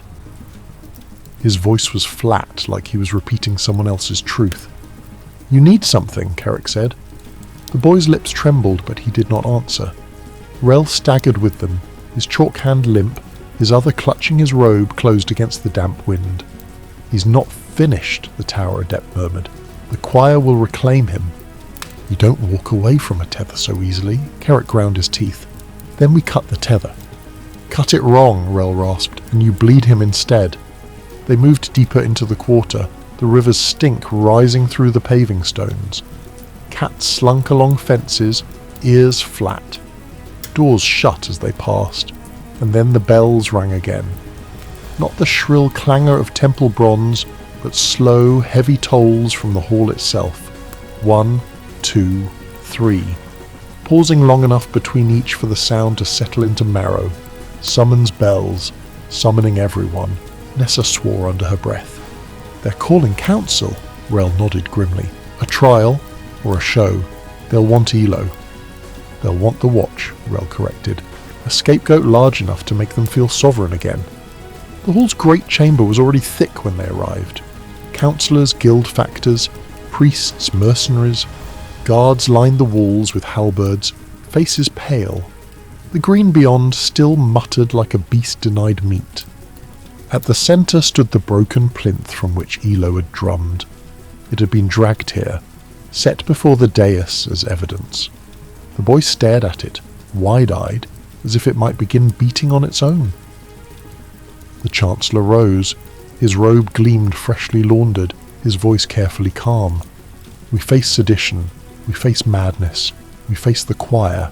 We face a weapon, stolen from the vault, now in the hands of—" His eyes slid to the watch, those least fit to hold it. Var at Kerrick's side spat smoke into the air. "Careful. You'll choke on your own words." The chamber gasped at his insolence, but Var never flinched. Seraphine was there too, seated near the dais, not cloaked now, but radiant in storm-grey silk, as though she belonged to no faction yet represented them all. Her smile was soft, her eyes watchful. "The choir is not sedition," she said gently. "It is hunger, made honest. These people you call mad only want to be heard. And the watch—" Her gaze slid to Kerrick, then Var. "They are caught in the middle. If they err, it is because they were given fire to cradle." "Pretty words," growled Hom. "True ones," Seraphine countered. The chamber erupted, arguments, accusations, denials. Some shouted for executions, others for pardons. Priests thundered prophecy. Merchants demanded restitution. Kerrick stood silent, his wound burning under his sleeve, louder than all the voices. He knew what none of them dared say aloud. The weapon in the vault pulsed stronger with every breath, as if fed by the noise. It wanted release, it wanted his hand, and he wanted to give it. For the first time he admitted that truth. Var's hand brushed his shoulder, just briefly, just enough to anchor. The captain's eyes, bloodshot, weary, still cut sharp. "Don't," they said. "Not yet." Kerrick exhaled. He kept his hand closed. For now. The bells tolled again, louder, closer, and above them, faint but growing, came the sound no one wanted to hear. The echo of drums marching toward the hall. The drums reached the hall before the council reached agreement. They rolled through the avenues, not frantic but measured, an army's cadence without an army's boots. The sound filled the chamber like smoke, slipping through shutters, resonating in wood, rattling goblets on their stems. The councillors' voices frayed. Words that had rung loud only minutes before collapsed into stammers. Elo shrank into himself. His shoulders rose to his ears, his hands pressed to his thighs. His lips moved silently, forming the beat without willing it. Kerrick saw it, the rhythm worming back in, and felt his own arm burn in sympathy. Var flicked his cigarette stub onto the marble floor and ground it under his heel. "We're done here," he said. "You'll stay until this council decides," snapped the Chancellor. His robe trembled with his voice. "The Watch will answer for the theft, the unrest, the child, all of it." Var turned. His hat brim shadowed his eyes. His mouth curled into something too tired for humour. "You'll be answering to Ash if you don't listen. The choir's not petitioning, they're coming, and when they come, they'll want the furnace." That silenced the room. The furnace lay beneath the city, older than every banner and creed, its heat used for forging coins, sealing pacts, tempering the tower's stones. The choir had whispered about it for years in alley shrines, the forge of breath, the engine of memory. If they bent it to their rhythm, the city itself would beat to their song. Rel pushed forward, face pale, chalk bleeding from his fingers. They've seeded every ward. The drums aren't just calling the people, they're feeding the furnace. Each strike bends the old channels, draws breath into the tunnels. By nightfall the forge will hum for them. The chamber filled with gasps, denials, shouted prayers. Seraphine rose unhurried. The silk of her gown whispered like water-down stone. "Then let them have it," she said softly. "The forge belongs to all, not to cloisters and ledgers. The choir only reminds us of what was promised." Her words rippled through the room like another drumbeat. Some councillors nodded, eager for any way to turn fear into meaning. Carrick could not look at her. His arm flared so hot he thought the bandage might catch. He knew if he let the whisper in, if he reached, he could end this with one crack. He could cut the choir's rhythm apart like meat from bone. He almost wanted it. Saints help him, he almost did. But he remembered Rel's warning in the vault. One shot is never won. That's the lie. Var broke the silence. "We take the fight underground, now, before the choir reaches it. The furnace won't hold for words." The Chancellor sputtered. "You presume authority?" "I presume survival," Var snapped. His voice lashed the chamber like a whip. "Stay here and squabble over robes and titles if you want. The Watch is going to the furnace." He turned and strode toward the doors. Carrick followed. So did Lyra, her knives hidden but eager. Dawn fell into step like a wall learning to walk.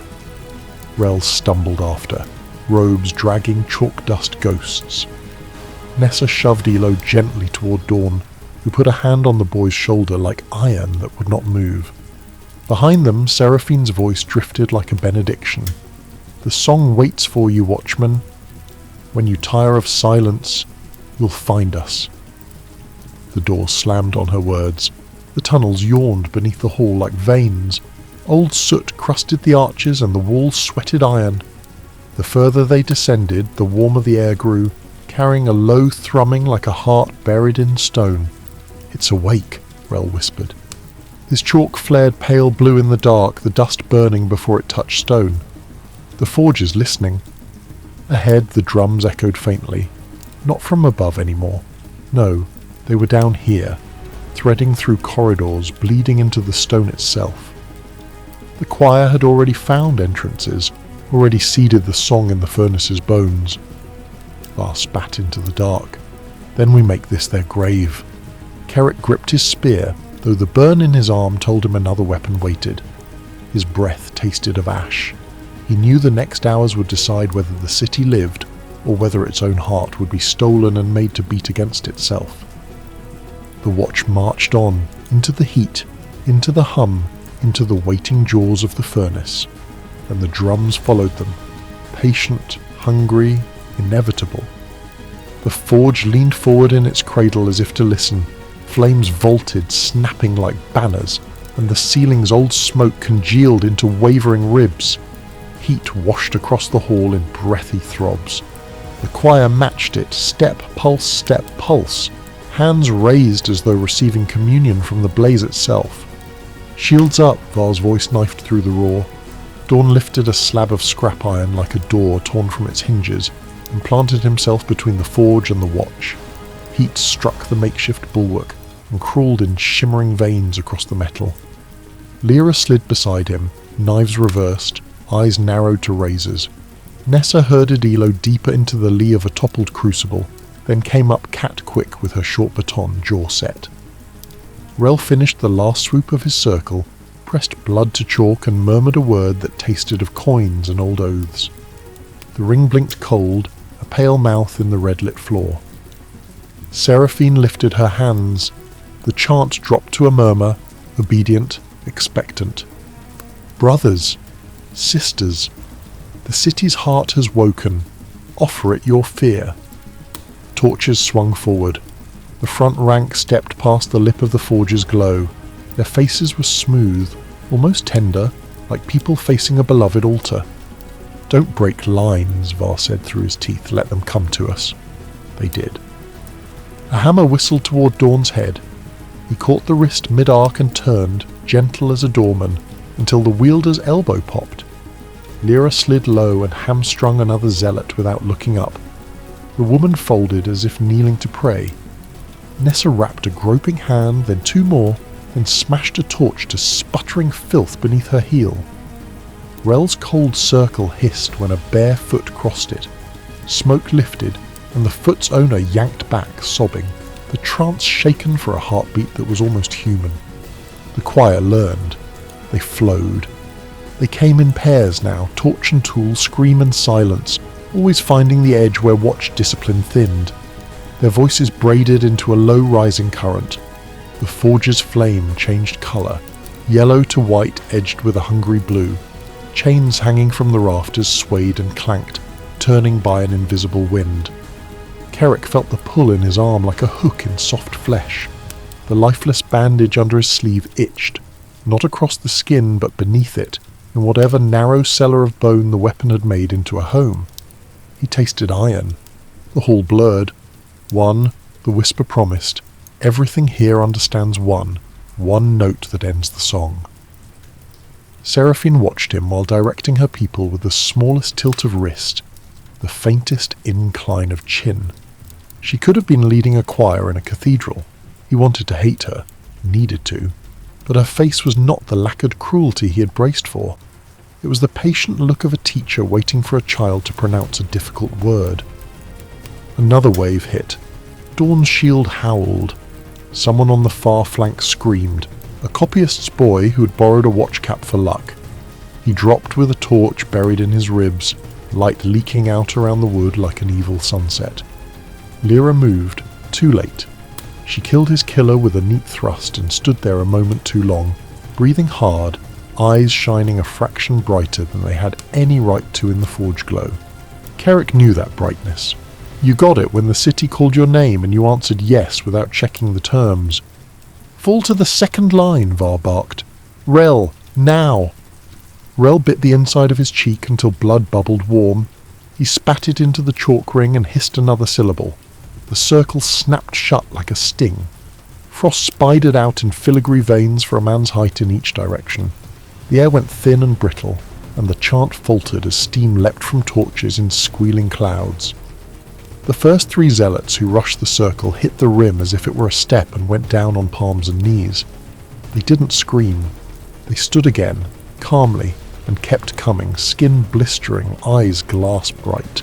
Gods, Lyra breathed, they don't feel it. They've traded the part that does, Var said. Hold! Seraphine's lips parted. You see? Sorrow wastes us. Fear scours us. Their gift is simple. They give away what makes them hesitate. Kerrick's mouth was dry. And what's left? What endures? She said. She stepped closer. No weapon in her hands. No chant on her tongue. She moved with the quiet authority of someone who had outlived all the names she'd ever been called. The city has always chosen its rulers by fire. Your watch fires, your forge fires, your funeral pyres. Let it choose tonight. The weapon shivered in Kerrick like a tuning fork. The forge answered. A gust picked up ash and flung it into a hell-grey snowfall. In that storm, Seraphine was steady, hair laid back by the heat like a black banner. The choir's beat slowed, deepened, became the city's old heartbeat. Pump of bellows, blow of hammer, hiss of quench. One, the whisper said again. Fond as a grandfather advising a foolish child. I was made for this. Don't. Var said, not looking at Carrick. He had never once acknowledged the weapon by name, had never ranked it, never forbade it.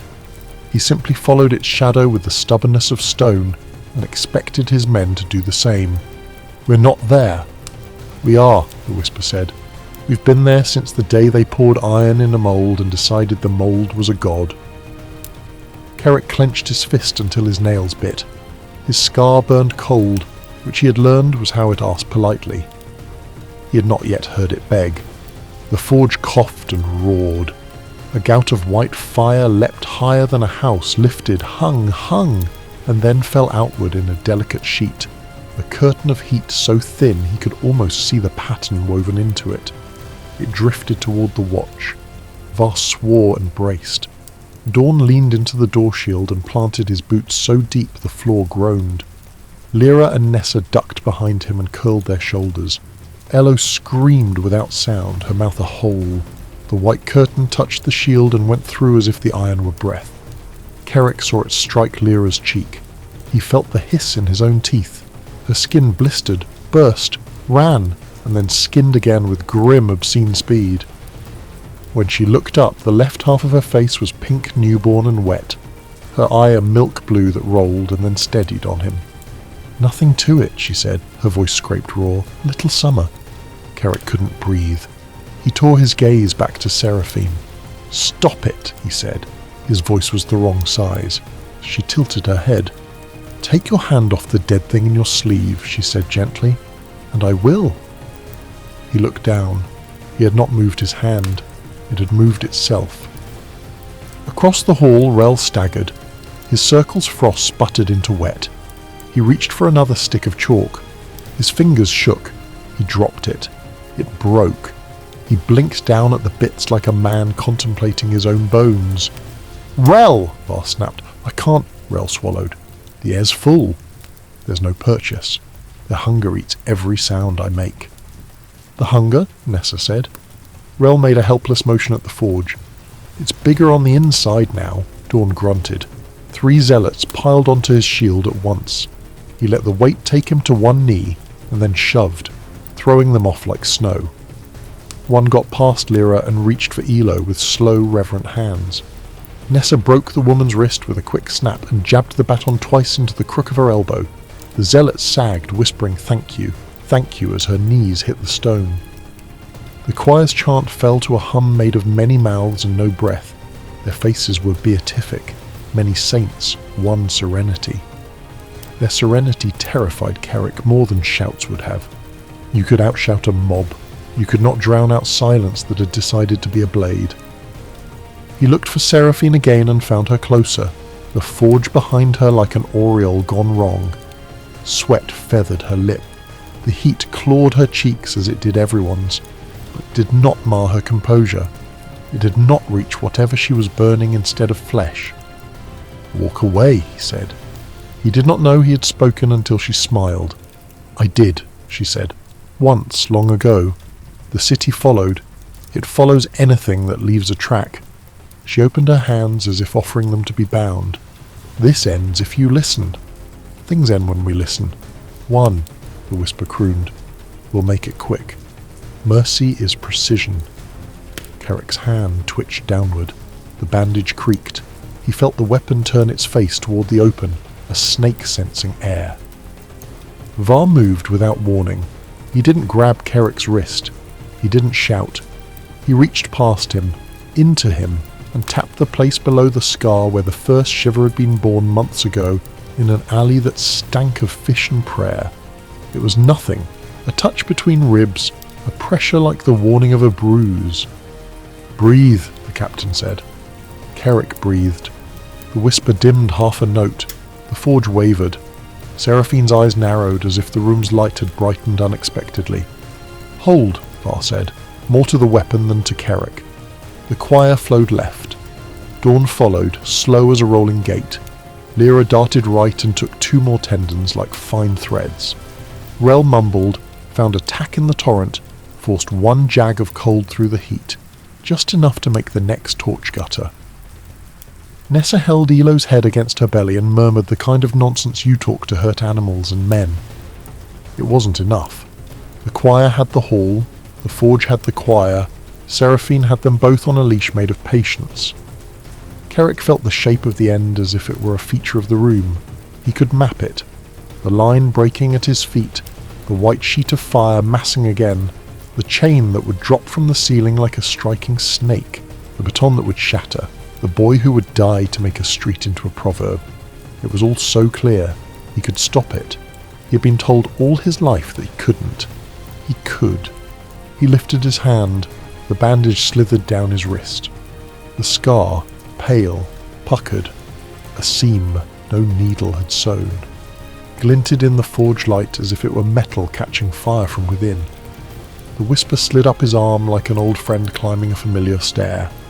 Seraphine's mouth curved. "Yes," she said softly, only for him. Var didn't look. He didn't plead. He lowered his chin the smallest degree and stepped forward into the room as into rain. "On me," he said. Dawn grunted assent and took one step. Lyra flicked blood and ash from her blade and took one step. Nessa kissed Elo's temple, set her on her belly behind the crucible, and took one step. Rel wiped his mouth and got a piece of chalk between fingers that didn't want to obey him, and he took one step, and with that step the cold circle lost its centre, and he made another circle around them all, raw and crooked and so thin it would have been laughable on a diagram. "On you," Carrick said. He didn't know until he heard his voice that he had chosen. He shoved the bandage back over the scar, hard, like pushing a child behind him. The weapon flared, hurt, then went down the stairs into the cellar that had become its room. He felt it wait there, tail coiled around the bottom post. It did not forgive, it did not forget, it did not leave. He went with his captain. They stepped into the choir. It wasn't a charge. That would have been theatre. It was something smaller and more terrible. A decision made in the space where breath becomes word. Var met the first zealot's open palms with his gloved hands and folded him into the floor like bedding. Dawn used the door like a sea uses a rock. Lyra's knives wrote lines more elegant than signatures. Nessa, her teeth bared in something that wasn't quite a grin, took wrists and turned them into questions hands would never answer again. Rel kept the ring around them open with a muttered apology to the cold, who accepted it out of surprise if nothing else. Carrick found Seraphine. She had not moved. The choir flowed around her like a river around a pier. Behind her, the forge reached and recoiled, learning a new breath. Her attention was on him the way a night sky's attention is on a single window lit too late. "You chose," she said. "I did. Then we are kin at last." He shook his head. "No, we only share an appetite. For endings," she agreed, "for the particular sweetness of clean ruin." "You lie about mercy," he said. "I never lie," she said softly. "I ask questions. People answer them with the parts of themselves they most wish were true." They stood a pace apart. The heat blurred her edges. The chains overhead creaked in long, sleepy arcs. Somewhere a man wept into his palms, and somewhere else a woman laughed the laugh of someone who had just remembered the punchline baked into her bones. Carrick lifted his baton. It was a stupid weapon. It had never pretended to be anything else. "Come away," he said. "With you? With anyone who won't set himself on fire to keep a story warm." She smiled, and there it was, the shadow beneath it, the small tiredness you only see in saints when they think no one is looking. "I can't," she said, and it sounded like the first true thing she had told him. "I created a door. I stepped through. There isn't a way back to the room behind." The forge coughed up a new plume. The heat hit them, her lashes singed, the smile stayed. "But I am grateful," she added, "for the courtesy of the offer." The chain above them moved with intent. Carrick saw it a fraction before it fell. He stepped, she stepped. The links hit like a dropped spine where they had been. Sparks leapt. He smelled her hair burn, a crisping note beneath the forge fug. Their eyes met. In hers he saw not triumph, not even zeal, but an extraordinary loneliness. It unnerved him more than the hunger, more than the weapon, more than the city asleep under its own teeth. For a heartbeat he pictured her standing in empty rooms. listening for a chorus she would one day find by building it out of other people's throats. "Captain," Rel cried, "the vent!" Var had seen it. A side flue, choked shut a century ago, rattled as old mortar surrendered. The forge had been knocking on it since they arrived. Now it buckled. A spill of smoke coughed out, thick as velvet. If the flue opened, the furnace would pull harder, drink deeper, grow loud enough to teach even men in distant houses its song. "Rel," Var said. "Yes," Rel said, though he hadn't been asked a question. He staggered to the flue, chalked a desperate lattice on the stone, and drove his bleeding palm into the middle. The lattice lit cold. The flue shuddered. He screamed through his teeth and held it while the cold ate up his arm like frostbite done at speed. The choir felt the change. Their hum rose to a keen. Seraphine turned her face toward the vent and narrowed her eyes. Kerrick moved. He didn't think. He stepped into her and swept his baton low, aiming to take her knee the way he would any street knifes. She turned with him, not away. His baton hit air. Her palm kissed his jaw with a bracket of heat that left 5 tiny brands. He recovered, pivoted, drove his shoulder. She slid with it like music. They might have been dancing badly. "Stop," she said, as if he were something she could call to heel. He swung again. She caught the baton in both hands. Their faces were inches apart. The heat flattened their words before they made it into air. "You could have killed me," she said. "I'm out of miracles," he said. "Then let me make you one," she whispered, and for the first time he heard strain thread the silk of her voice. Not uncertainty, exertion. "Open your arm, officer. End this. No one else need die." Behind him someone did, quietly. He closed his eyes and saw the shape of the end again. The shot, the light like a new colour, the hall lifting, hollowing, coming down in ash. Seraphine a smear on the floor. Var a name in the barracks. Lyra's eye finally going the rest of the way blind. Elo's hair full of grey dust like snow. The choir, some of them, not all, free of their serenity at last, weeping, or else simply gone before they could learn the price of it. He opened his eyes. "No," he said. Seraphine's mouth thinned. "Then," she said, and let go of his baton, "we wait together for the city to teach you." She stepped back. The heat took her like a tide. For a heartbeat the crowd around them thinned. Rel's desperate cold circle had pushed something away. Dawn's shield had carved a groove in the pressure. Lyra's knives had scribbled a brief white space in the red text of the hall. Seraphine turned, no haste, just intention, and walked into the gap. The choir folded at her gesture, a seam opening and then knitting shut behind her. She did not look back. A side door leaned ajar, an old thing for moving fuel and secrets. She slid through and was gone, her wake a small draft that smelled of loam and coins. "After her," Lyra snarled. "No," Var said, not turning. The word wasn't for Lyra alone. The forge screamed. The flue lattice cracked. Rel's teeth bared in a grimace that might have been a laugh in a different room. "I can't hold it," he said through a mouthful of winter.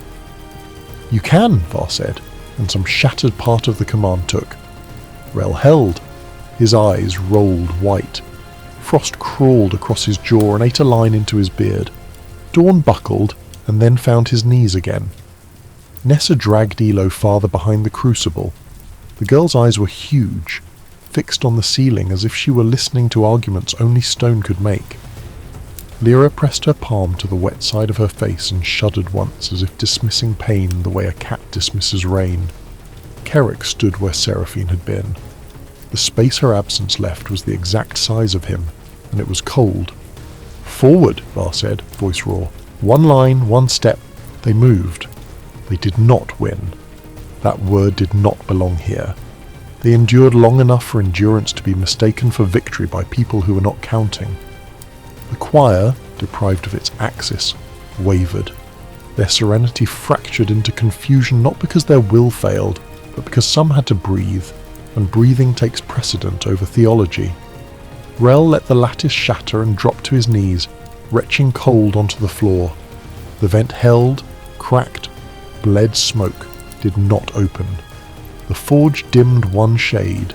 Another, enough for air to forget it was a knife. The zealots did not run. They stepped back. They closed their eyes.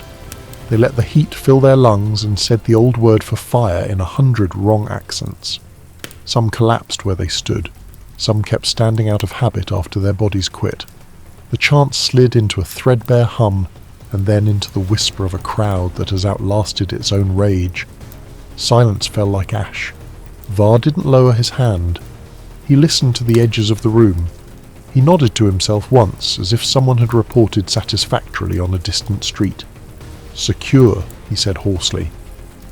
Dawn leaned the door against his thigh and blew out a breath that rattled stone in its place.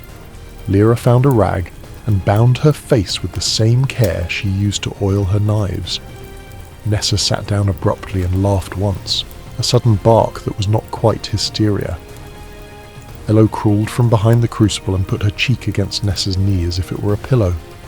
Rel lay on his back, lips blue, eyes open, smiling at the ceiling like a man who had been told an outrageous joke by the dead. "I can no longer feel the ends of my fingers," he announced to the room. "This is not rhetorical flourish." "You'll play fewer cards," Dawn grunted. Kerrick looked at the door where Seraphine had gone. Heat ghosted out from it, tracing his cheeks with private fingers. Beyond it lay the maze, beyond that the stairs. Above, the hall, the city, the sky, the night. "She'll be gone," Lyra said, reading him. "Half a dozen exits from that passage, 100 places to disappear in the Warrens without opening a door." "She won't," Var said. He finally let his arm drop. "She'll go where the river is loud enough to drown her own thoughts." "Saint's Bridge," Nessa said. "Or the Weir." "The Weir is teeth," Elo whispered. "We're all teeth," Var said. "Kerrick, with me." Kerrick blinked. "Captain, you want to run after her alone," Var said, "so you can feel like a ruin with purpose. You'll manage 3 corners before the weapon convinces you you're saving time by ending it now.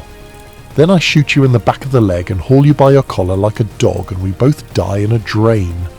Or you come with me and we give the city an ending it can survive. Choose."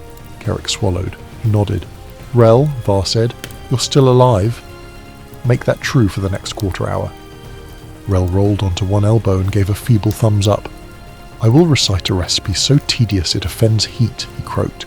"Begin, flour, water. Dawn, hold here." Var glanced at Lyra. "Pick me a shadow who can still run."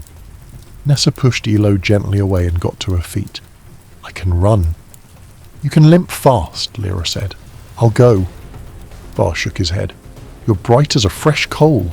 Someone will see you coming and decide to be noble. Nessa, Kerrick, with me."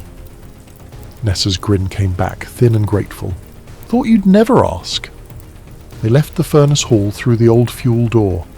The passage beyond ran like a burned vein toward the Warrens, the city's Nord district where buildings forgot their own names. The heat fell behind them with each step. The air became a different kind of heavy, the weight of damp and mould and the breath of people sleeping too close to one another for shame to function as more than a rumour. They rose through stairs chipped by centuries of bare heels. Var's breath rasped. Nessa's limp pronounced itself on the 3rd flight, and then forgot to be a limp and became her walk.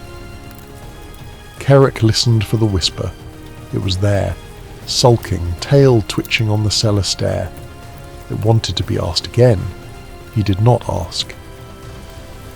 At a narrow door they paused. Var put his ear to it and heard the river talking to itself in the old language, suck and sigh, and the sudden slap of driftwood against stone. He cracked the door. Night washed in. Saint's Bridge was a ribcage in the gloom, arches like black hooves. A thin mist had laid itself along the water, and lanterns on the far bank made shallow crowns on the fog. The weir spoke downstream, a saw blade in a carpenter's hymn, and there, on the lip of the bridge, where novices dared each other to spit and old men came to count what they had left, stood Seraphine. She faced the river. Her hair was loose. She held her hands just apart, palms down, as if feeling the thrum of the city beneath through the stone skin. The mist purled on her lashes. From behind, she could have been any woman in the city who had come out to learn if the dark would answer a question she'd been too proud to ask in daylight. Var exhaled through his nose. "Of course," he said softly. Nessa touched the hilt of her baton. "Do we talk?" she whispered. "Or push?" It wasn't cruelty. It was arithmetic. "Talk," Var said. "Always with the talking," Nessa murmured, and went to the left like a rumour. Kerrick went to the right like a debt. They came in slow, careful, boots finding the places countless feet had taught them were safe. "Officer," Seraphine said without turning. "Captain." "You didn't run far," Var said. "I did," she said, "just not in the direction that pleases you." "You can stop this," Kerrick said. It was absurd to say. He said it anyway. The words made steam that rose and died. "I could tip," she said, toes at the edge. "It would be consistent with the story I tell myself about loving the city." "The city would write a song," Nessa said, "and every girl who sang it would step to the edge for the taste of your holiness. Don't feed it new appetites." Seraphine smiled into the mist. "You think I don't know exactly what the city would do with my bones?" She lowered her hands, rubbed her palms together as if warming them at an invisible fire. "I'm not afforded your luxury of ignorance." Var's boots scraped the stone twice, a captain's version of clearing his throat. "Listen," he said. "You stirred a hunger older than your name. You taught it breath.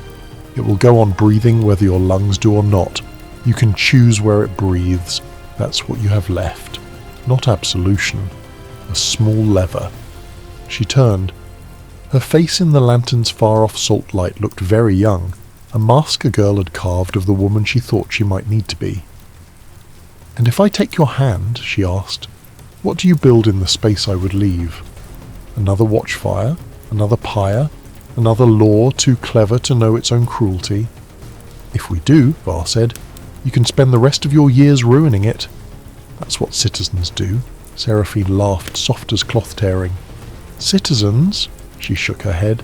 "No, you are gardeners of a graveyard and think yourselves bold when you plant flowers that bloom at night." "I like night flowers," Nessa said. "They hold their own against the rest." Kerrick stepped close enough to touch her. He did not. He smelled smoke in her hair and river in her clothes, and something underneath that wasn't scent so much as cadence. The beat the choir had borrowed and tried to teach the forge. "Come back," he said. "Face trial. Speak in the hall. You want a chorus? Fill the benches with your song. Accept jeers for applause." She studied his face the way a locksmith studies a key that might fit more than one lock. "You have a wound that talks to you," she said. "It wanted to sing tonight. You told it no. I'm supposed to be impressed." "No," he said. "You're supposed to be alive." She looked past him, past Var, past Nessa, at the city clotted in the fog. Somewhere a bell tolled once, as if a fat man had nudged it in his sleep. Somewhere a woman laughed and then hiccuped and laughed again. Somewhere a child coughed in the way that makes old women add a line to a prayer. The weir took all those sounds and chopped them into lengths that fit its teeth. "I will come," she said at last. Nessa let out a breath between her teeth. "But not with you," Seraphine added, and took one backward step so her heels hung over the black. "Not as your prize. I will choose my road to the hall, or I will choose a road you cannot follow." Var didn't move. "You can't afford that luxury either," he said. "Captain," she said, and for the first time there was warmth in the title, a faint light like a bread oven left to cool. "It was never about what I can afford. It was about what we keep paying because we're afraid to count." She closed her eyes. The mist slid inquisitive fingers over her face. Kerrick moved without thinking. Not to grab her. He wasn't sure he could hold anything that set its mind on falling, but to stand in front of her so the city, if it must have her, would have to take him first. His heels slid on algae slick as oil. His stomach dropped into his boots. He felt Var's hand on the back of his coat, firm, steady, like a clause in a contract that saves fools from their own flourish. Seraphine opened her eyes. Surprise flickered and went. She took another step backward, not out but sideways, along the bridge's narrow lip. She walked with dancer's balance to a stone eagle the builders had put there to frighten gulls and ward off ill luck. She climbed onto its back, skirts snapping lightly, and stood with her arms folded like a woman on a porch.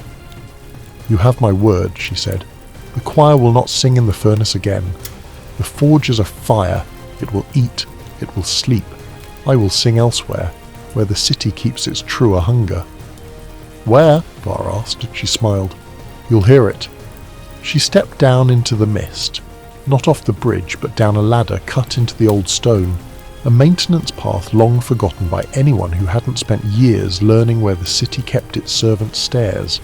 Her shape slid into fog. The river took her outline and made a new one. Carrick lunged for the edge and peered uselessly. The mist presented him with versions of her it was happy to provide.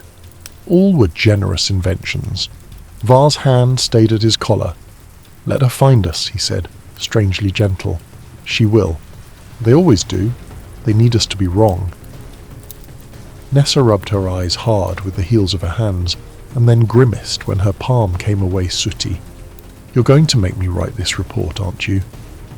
"I am," Var said, "and you will submit it to the hall with an affidavit from the river." Carrick realised his hands were shaking. He jammed them into his coat. The weapon stirred at his skin, aggrieved. He ignored it. The ignoring cost. He added the cost to the others. Behind them the stairs hissed with the cooling breath of the forge. The night laid itself across the bridge like a vow that meant well. The weir chewed and sang. Var turned. "Back," he said. "The hall is going to try to be wise. We should be there to see it fail." They went down into the city that had asked to be saved from itself and into the long corridor of consequence, where all men walk after they have taken a step they can't take back. Carrick did not look over the bridge again. He didn't need to. The weapon obliged him with a memory. A woman on an eagle, a smile like a cut, mist that remembered her shape too well.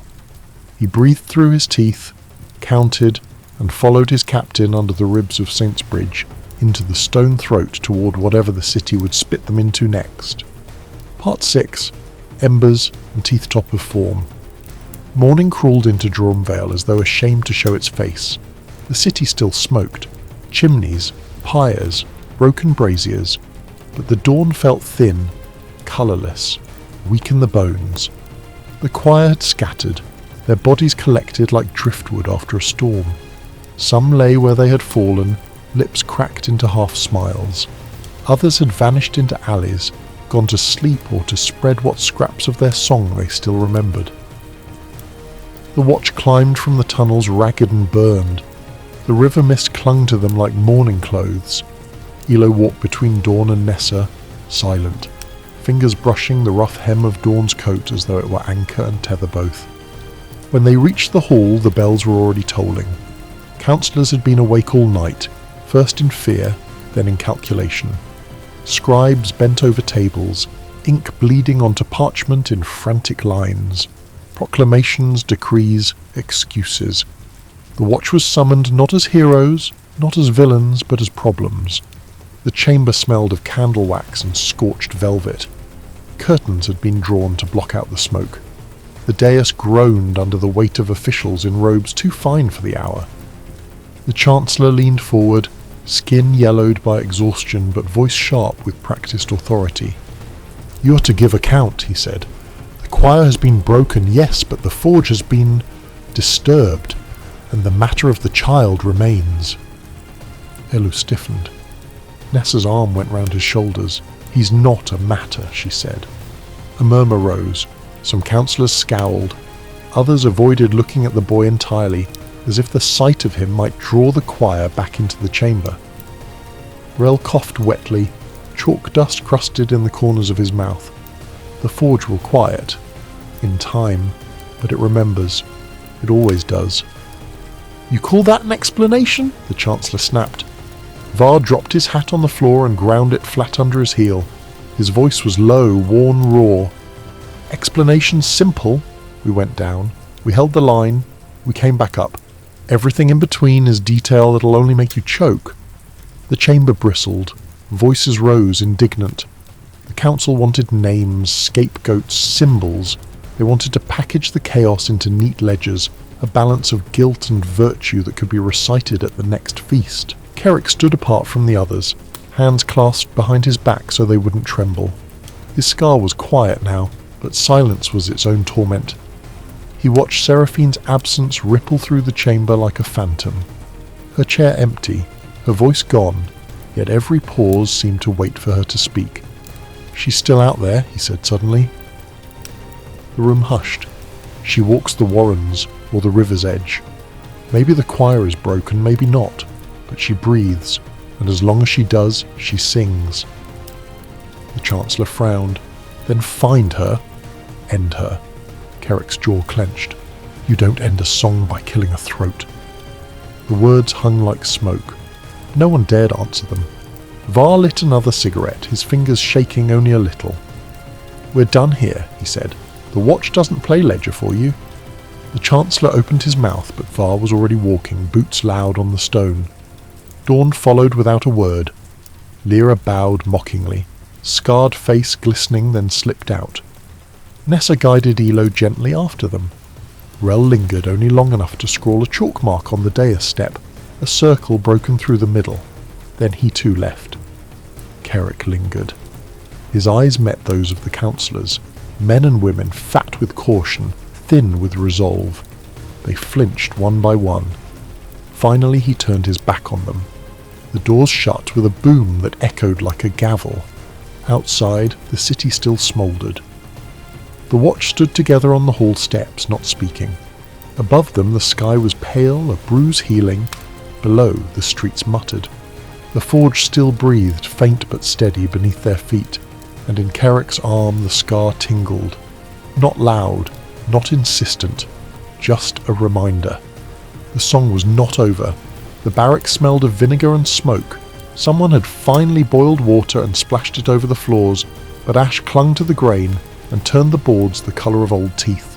Helmets lay on their sides like dropped bells. A rack of spears leaned as if exhausted by the effort of remaining upright. Constable Alder sat at the end of the long table with a stub of charcoal and a sheet torn from an abandoned ledger. He hunched over the page the way a penitent does over a prayer, working carefully to force the letters into neat lines despite the tremor in his hands. "Dear ma'am, I kept the boots dry like you said. I used the wax. It helped. The city burned, but not our feet. You wouldn't like the smell here. It's as if the chimneys are inside the lungs and smoke from the ribs. You always said Dromvale was too damp to catch. Well, it did. It caught like tinder. I am safe today. I cannot promise tomorrow. That is no change from the farm, is it? Pigs have teeth too. Still, a dragon takes bigger bites." He frowned, listening to the barracks. The place breathed in draughts, a different sound from the forge's subterranean exhale. This one was domestic, human, a kettle ticking as it cooled, the occasional soft clink of a cup, the whisper of cloth on skin as someone shifted to ease a wound. By the stove, Nessa sat with Elo, teaching him to plait a length of old cord. The boy's fingers had the patience of someone who had learned to be careful with glass and secrets. Alder dipped the charcoal again and kept writing. "The others are alive. Dawn has a new scar that looks like a comma, as if the sentence stopped, thought better, and carried on. Rel's cough sounds like he's been swallowing gravel to weigh himself down. Lyra laughs too loud. Var doesn't laugh at all." He looked up as Var came in, rain on his cap, though the morning sky was little more than pearled haze. The captain, if he still was captain, the hall had not confirmed and Var had not asked, paused long enough to look around, counting his people without appearing to. He lifted 2 fingers toward Alder in a brief salute. Alder nodded back and bent to the page. "We went under the streets. There was singing. I don't know how to make that respectable on paper. It wasn't the kind at midsummer, it was the kind that makes your bones copy the tune. We stopped some, and we failed some. I think that's all anyone can do in this place, and the ledger doesn't care for it. The hall wants neat figures. The city gives you smudges. The door to Kerrick's small room at the end of the corridor stood ajar. It had been a janitor's closet once, and probably would be again when the watch were reduced to a footnote. Alder could see the edge of the iron cot and the low shelf with its wedge of bread wrapped in cloth. Beyond that, shadow. He thought he saw the glint of the old man's buckle. He did not look longer. You don't stare into wells and you don't stare into scars. Drink, Var said at Alder's shoulder, setting down a tin cup that had belonged to some other hand, some other year. Ink doesn't count. Alder shrugged and obeyed. The liquid was the colour of boiled nails. It scalded him into the present. Writing home? Var asked. Yes, sir. What did you tell them? That I kept my boots dry. Var's mouth moved like a man who almost smiled and remembered the cost. He patted Alder's shoulder twice, the second time lingering just long enough to be something like a blessing, then moved on to skewer a piece of bread on a knife and hold it over the stove's mouth. When the surface blistered black, he ate it as if it tasted like anything but char. Nessa murmured something to Elo that made the boy look at Kerrick's door. He's sleeping, she lied. Elo nodded because children are merciful. Alder returned to his letter. I have not told you the name of the man who leads us because I do not know if it is a name that saves or curses. I know only that when the streets curve away and the fog sits on the step like a curious cat, he looks as if he is reading something in the air the rest of us can't see. He says little. It is more than enough. He hesitated, then added, He will not die tidy. The charcoal snapped. He rubbed the lines smooth with the side of his hand, leaving a grey smear across the margin. In the little room, Kerrick sat on the edge of his cot, boots braced on the floor as if against a deck in storm. He'd taken off his coat. The white of his shirt made his skin look sallow, or maybe it was the light. He had washed, but some dirt is not on the skin. The scar along his forearm showed like hoarfrost beneath the skin. Pale, raised, intricately veined as if a fern had been pressed there and grown roots into him. It had quieted since the tunnels, since the choir's last scream had been swallowed by the city's stone, but quiet is not the same as peace. It pulsed in little rhythmic whispers, the way a caught bird beats against a cupped hand. He drew his fingers along it. The sensation came not along the skin but in the bones, a resonant hum like wetted crystal. Thirsty, aren't you? He said softly. The scar did not answer in words. It gave him the image of a throat torn and singing still, of old iron heated until it slumped, of a moment when the world had been reduced to sound and white light, and his hand, the hand with the scar, had known exactly where to rest a blade. He pulled the sleeve down as if that could make a difference. A knock at the door, not a question. Rel slipped in without waiting, chalk dust haloing him like ruinous pollen. He held a cloth bundle as carefully as one holds a sleeping child, or a jar of volatile oils. You shouldn't be on your feet, Kerrick said. Then I am learning what I shouldn't, Rel answered, setting the bundle on the cot. When he unwrapped it, the thing inside made the light forget itself just a fraction. It was not a sword, not exactly. It was too narrow for a cleaver, too thick for a rapier. It had no hilt, only a grip bound in something that was not leather but pretended well enough. The metal, or what had been metal, was matte and drank the room. Sigils ran along the central ridge, shallow as breath. It looked ancient and new at once, like a freshly unearthed bone. The choir's knife, Rel said. You left it in the dark and I went back and took it from the mouth that was going to eat it. We should not let it lie. It has appetite. Kerrick didn't touch it. He hated it, and the hate had edges that would cut whatever held them. It wants you, Rel said. I know. They both looked down. The scar warmed, the kind of heat that is not the skin's but the marrow's. An echo rose, not the choir's melody, but a residual phrase, a scrap of sung command clinging to the weapon the way the smell of smoke clings to hair. Serve. No, Kerrick said aloud. The echo dimmed. It did not die. Rel leaned against the doorframe. Fatigue made him sway and settle. The hall will want it. They will pretend they want to lock it away. They will want it like a boy wants a knife he's not old enough to hold. Then lose it, Kerrick said. Rel's smile was all gums, a skull-learning skepticism. And it finds us again? It is a singing thing. It will follow the note you carry. Better we keep it where we know the locks. Better we learn its teeth. Kerrick reached out. He did not lift the blade. He draped 2 fingers along its spine. It felt like a vein under skin, a warmth with a beat. For a moment he saw the city through a lens that stripped it to lattice. Streets as nerves, towers as teeth, the forge as a slow lung, the river as a wound never sutured. It passed. He snatched his hand back and swallowed a noise he would not make in front of any of them. "Where's Seraphine?" he asked. "In the margins," Rel said. "That is where she always lived."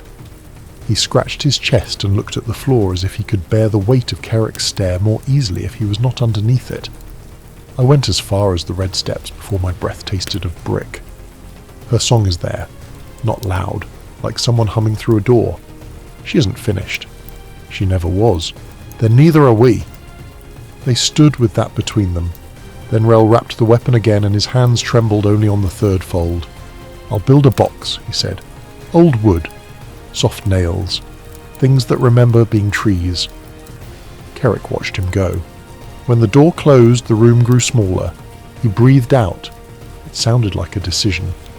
He took up his coat and slid his arms in one sleeve at a time the way a man dons a skin. The scar thrummed once. He ignored it, and it felt like ignoring the sea. He stepped into the corridor and into the barracks, where the others paused because all movement pauses when a storm enters the room. "I'll be back before the next bell," he said. "Going where?" Var asked without looking up from the grime he was scrubbing out of a tin.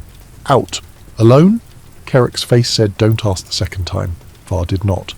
He only slid the tin aside and fixed Kerrick with the kind of look that says, "If you die, I will haul you back up by your boots." "Take Lyra," Nessa suggested, too quickly to be casual. "She has a taste for trouble. It keeps her calm." "Lyra can taste trouble here," Kerrick said. "It is on every cup." He crossed the room. Elo rose instinctively as if called, the cord forgotten on his knee. "You stay," Kerrick said, and the boy obeyed because some obeying is love, not fear. The city met him with wet stone.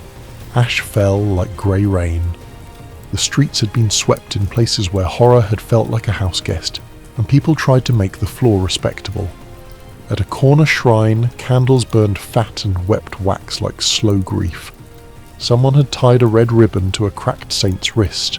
Someone else had drawn a door on a wall where no door was. The chalk was fresh. The wall had not opened. He walked with the gait of a man who listens. The scar's pulse timed itself to his steps, sometimes ahead, sometimes lagging, never settling. He crossed 3 squares and a market where eels looped in muddy baskets, and the fishmonger called his wares in a voice like a warning that didn't care if it was heard. At the red steps he stopped. They had been painted red once when the city was younger, and thought it could mark its sins and keep them tidy. Time had bled the colour out. An old woman sat halfway up with a plate of tin charms. A copper dog lay under the 3rd stair, dented, tongue-hammered bright. He put a hand to the stone. It felt like stone. "Looking for her," the old woman said, eyes like nails. "I'm looking to stop looking." "Same thing." She picked up a charm shaped like an eye and shook it. It clacked. "She walks over there when the river beats. She walks over there when the river sleeps. She doesn't pay." The woman spat neatly. "I could forgive all but that." Kerrick climbed. At the top, a lane broke left into the ribs of old houses. Laundry hung like flags of surrender. On the 3rd windowsill a yellow cup. The rim was chipped. The chip made a heart shape. These are the kinds of facts the mind stores when it cannot store the important ones. He found the door 2 turns in. It had scratches at human height and a bruise at shoulder level. A ribbon hung drooped. Dead moths nested in its bough. He leaned, listening. There, a breath not his. A scrape of cloth. A voice like the ghost of a violin string. He knocked. The song stopped. He heard a pause fill with 2 heartbeats, then 3. Wood whispered as a latch considered itself. "Do you want me to sing for the city again?" Seraphine asked from the other side. She sounded as if she were speaking through a scarf. "Or for you?" Neither, Kerrick thought. Both. He put his palm to the wood. The scar burned in polite greeting, the way a dog wags for a hand that hurt it. "Open," he said. The door did. Not much. Enough for one eye. It was the colour of old glass, grey that had decided to be green and regretted it halfway. "I am not your enemy," she said. I don't have enemies, he said. I have work. Her laugh was brittle. Then we are kin. The door widened a finger. You came alone. That's what you asked last time. That was when the world was caught in a note. She tilted her head, as if listening for the echo that failed to come. It's quieter now. I can hear you better. He held her gaze until it turned aside first. The choir is broken, he said. It is scattered, she corrected. Scattering is not broken, it is seed. And you? He asked. I am ground. He didn't push the door further. He could have. He had forced worse with a shoulder and a curse. He had no wish to make a church of this threshold. Come with me, he said. Seraphine smiled slowly in a way that would have been beautiful if it had not hurt to see. To where? To be judged by men who are afraid of their own voices. To sit under chandeliers while they ask me to explain the weather. She shook her head. I think I'll stay with the honest rot. You set the choir on the city, he said. You made men and women instruments because you loved the sound. There has to be a price that isn't paid by other people. And you cut the song with a tool made from its own throat, she said. You of all men cannot speak to me of instruments. Her eyes dropped to his sleeve. How does it feel? To be tuned. His hand curled on the instinct. The scar brightened. The weapon in its bundle a mile away seemed to lift its head. Kerrick breathed until the urge to reach for it dulled. You're going to sing again, he said. I can hear it even now. It's like an itching brick. Because the city itches, she said. Because it has nerves and I am not allowed to scratch.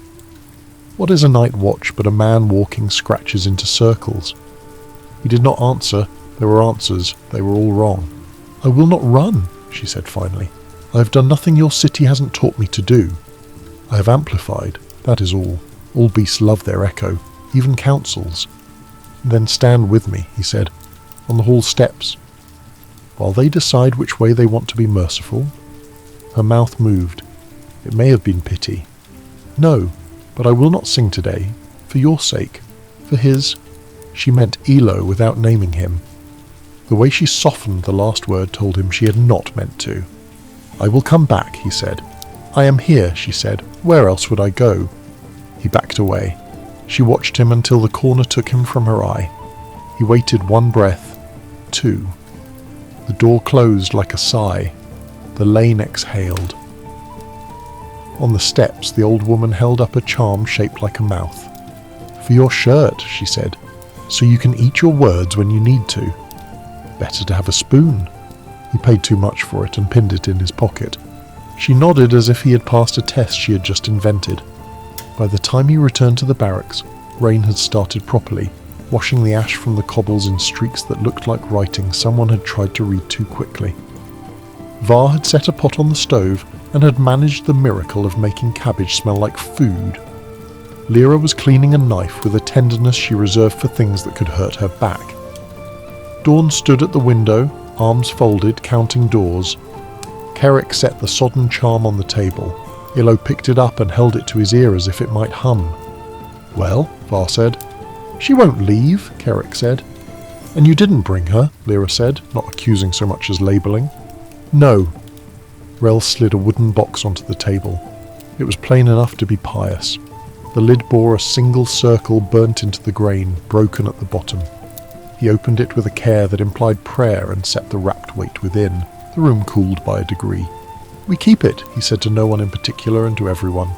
We learn what songs it answers and which it writes. And the hall? Nessa asked. They can want, Var said. He stirred the pot. We'll take them a bowl. They can chew that. You can't starve a council, Lyra said. No, Var allowed, but you can make them remember where meals come from. Alder finished his letter. He folded the paper and wrote for Mam on the outside, then stared at the name until it looked like a word he had seen in a book, and was not sure how to say aloud. He rose and put it in the drawer with other letters stamped, for followed by names the city might return or swallow. Outside, the bells began their cautious climb into the hour. Inside, tin cups scraped, spoons banged. A boy laughed once at nothing, and a man on a cot in a small room pressed his hand against his own arm, as if the right pressure might silence a note the world could not hear. The forge throbbed under the floor. It was not louder than before. It was simply more itself, the way a wound becomes less angry and more permanent. The rain watered the shanties. The gutters tested the angle of the streets and found it unchanged. Kerrick went to the empty window and watched the city try to remember how to breathe without flinching. In the glass he saw his reflection, pale scar bright as if lit from beneath. He lifted the arm and the pale line lifted with it, a horizon he could not cross. Somewhere behind him, inside wood and cloth and sigil, the weapon drowsed, dreaming metal dreams. He flexed his hand. The fingers obeyed. For now, that was enough. "Eat," Var said. Kerrick turned. He took the bowl. He swallowed. It tasted of boiled rain and a spice Rel had found in a market that specialised in mistakes. It was good. It was bad. It was warm. "Tomorrow," Nessa said, "we mend roofs." "And door frames," Dawn said. "And throats," Lyra added, "if the city will let us." Kerrick nodded. "Tomorrow," he said. He set the empty bowl on the table and rested his scarred arm beside the wooden box. The two lay close without touching, as if each could feel the other's heat. In the drawer, for Mam waited with the rest.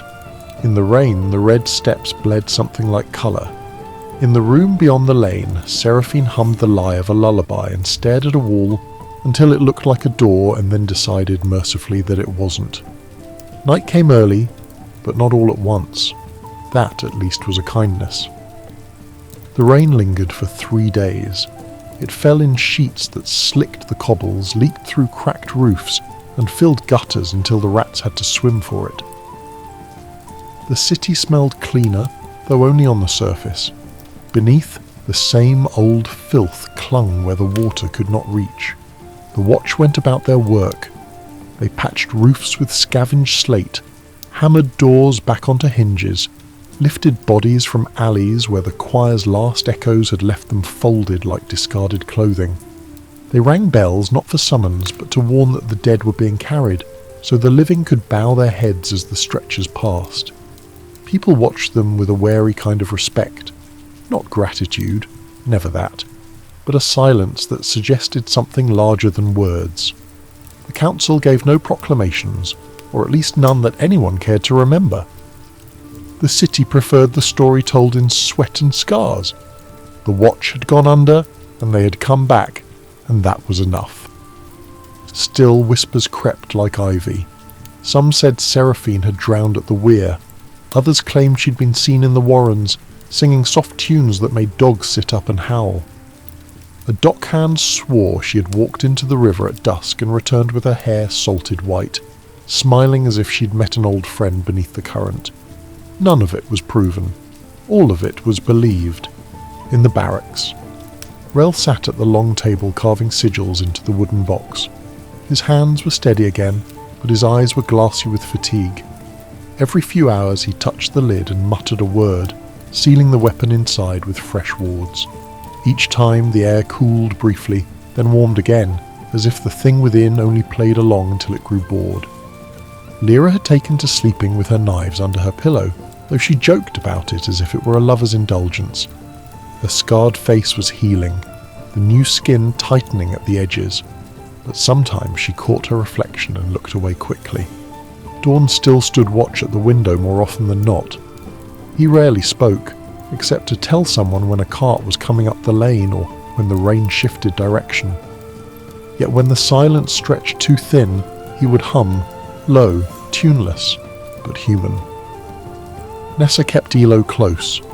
The boy followed her like a shadow, learning to scrub pots, to wrap bandages, to knot rope. He had stopped humming the choir's beat, though sometimes his fingers tapped patterns on the table before he noticed and pulled them back ashamed. Nessa never scolded. She just tapped something else, offbeat, turning his slips into clumsy music. And Kerrick. Kerrick carried the weight of silence. He walked the streets when the others slept, his coat drawn tight, listening for a song that might never come again. His scar throbbed like a second heartbeat. Sometimes he pressed it against cold stone until it numbed. Sometimes he dreamed of the weapon's whisper and woke with his hand halfway to the box, in the hall. The council argued endlessly. Some demanded the watch be dismantled for recklessness, others praised them for preventing ruin. Proclamations were drafted, redrafted, then abandoned. The Chancellor grew thinner, his voice hoarser, until he barely left his chamber. Yet the hall's indecision mattered little. The streets decided their own truths. Children played games where one beat a drum and the rest marched until another child broke the rhythm with a shout. Market wives muttered that the forge had grown louder at night. A new gang in the Warrens painted their doors with chalk spirals. The choir had been broken, yes, but the city had learned its teeth. Letters home. Alder sent another page written on a scrap of bill. "Dear ma'am, we're still here. The work is dirty, but I think that's what makes it honest. People scowl when we pass, but they scowled before. At least now they don't spit as much. The boy I told you of has stopped shaking at every noise. That feels like a small victory. Sometimes I hear humming under the floor when I sleep. I pretend it's the pipes. Maybe it is. Maybe it isn't. But I've decided to keep my boots by the bed anyway. If the city is a beast, then we are its teeth. Teeth don't ask why the food comes, they just chew. Maybe that's enough for now." He folded it, signed for ma'am, and slid it into the drawer with the others. At night. Kerrick stood alone on St. Bridge. The mist curled around him, carrying the smell of the river. He looked down into the black water and thought of Seraphine, of the loneliness in her eyes, of the way she had stepped away instead of falling. The scar burned faintly, polite as ever. A whisper hovered at the edge of thought. Not a command this time, but a question. "When?" He closed his fist. He did not answer. Behind him, the city shifted in its sleep, restless, hungry, waiting for its own dream to begin again. The teeth remained, bottom of form,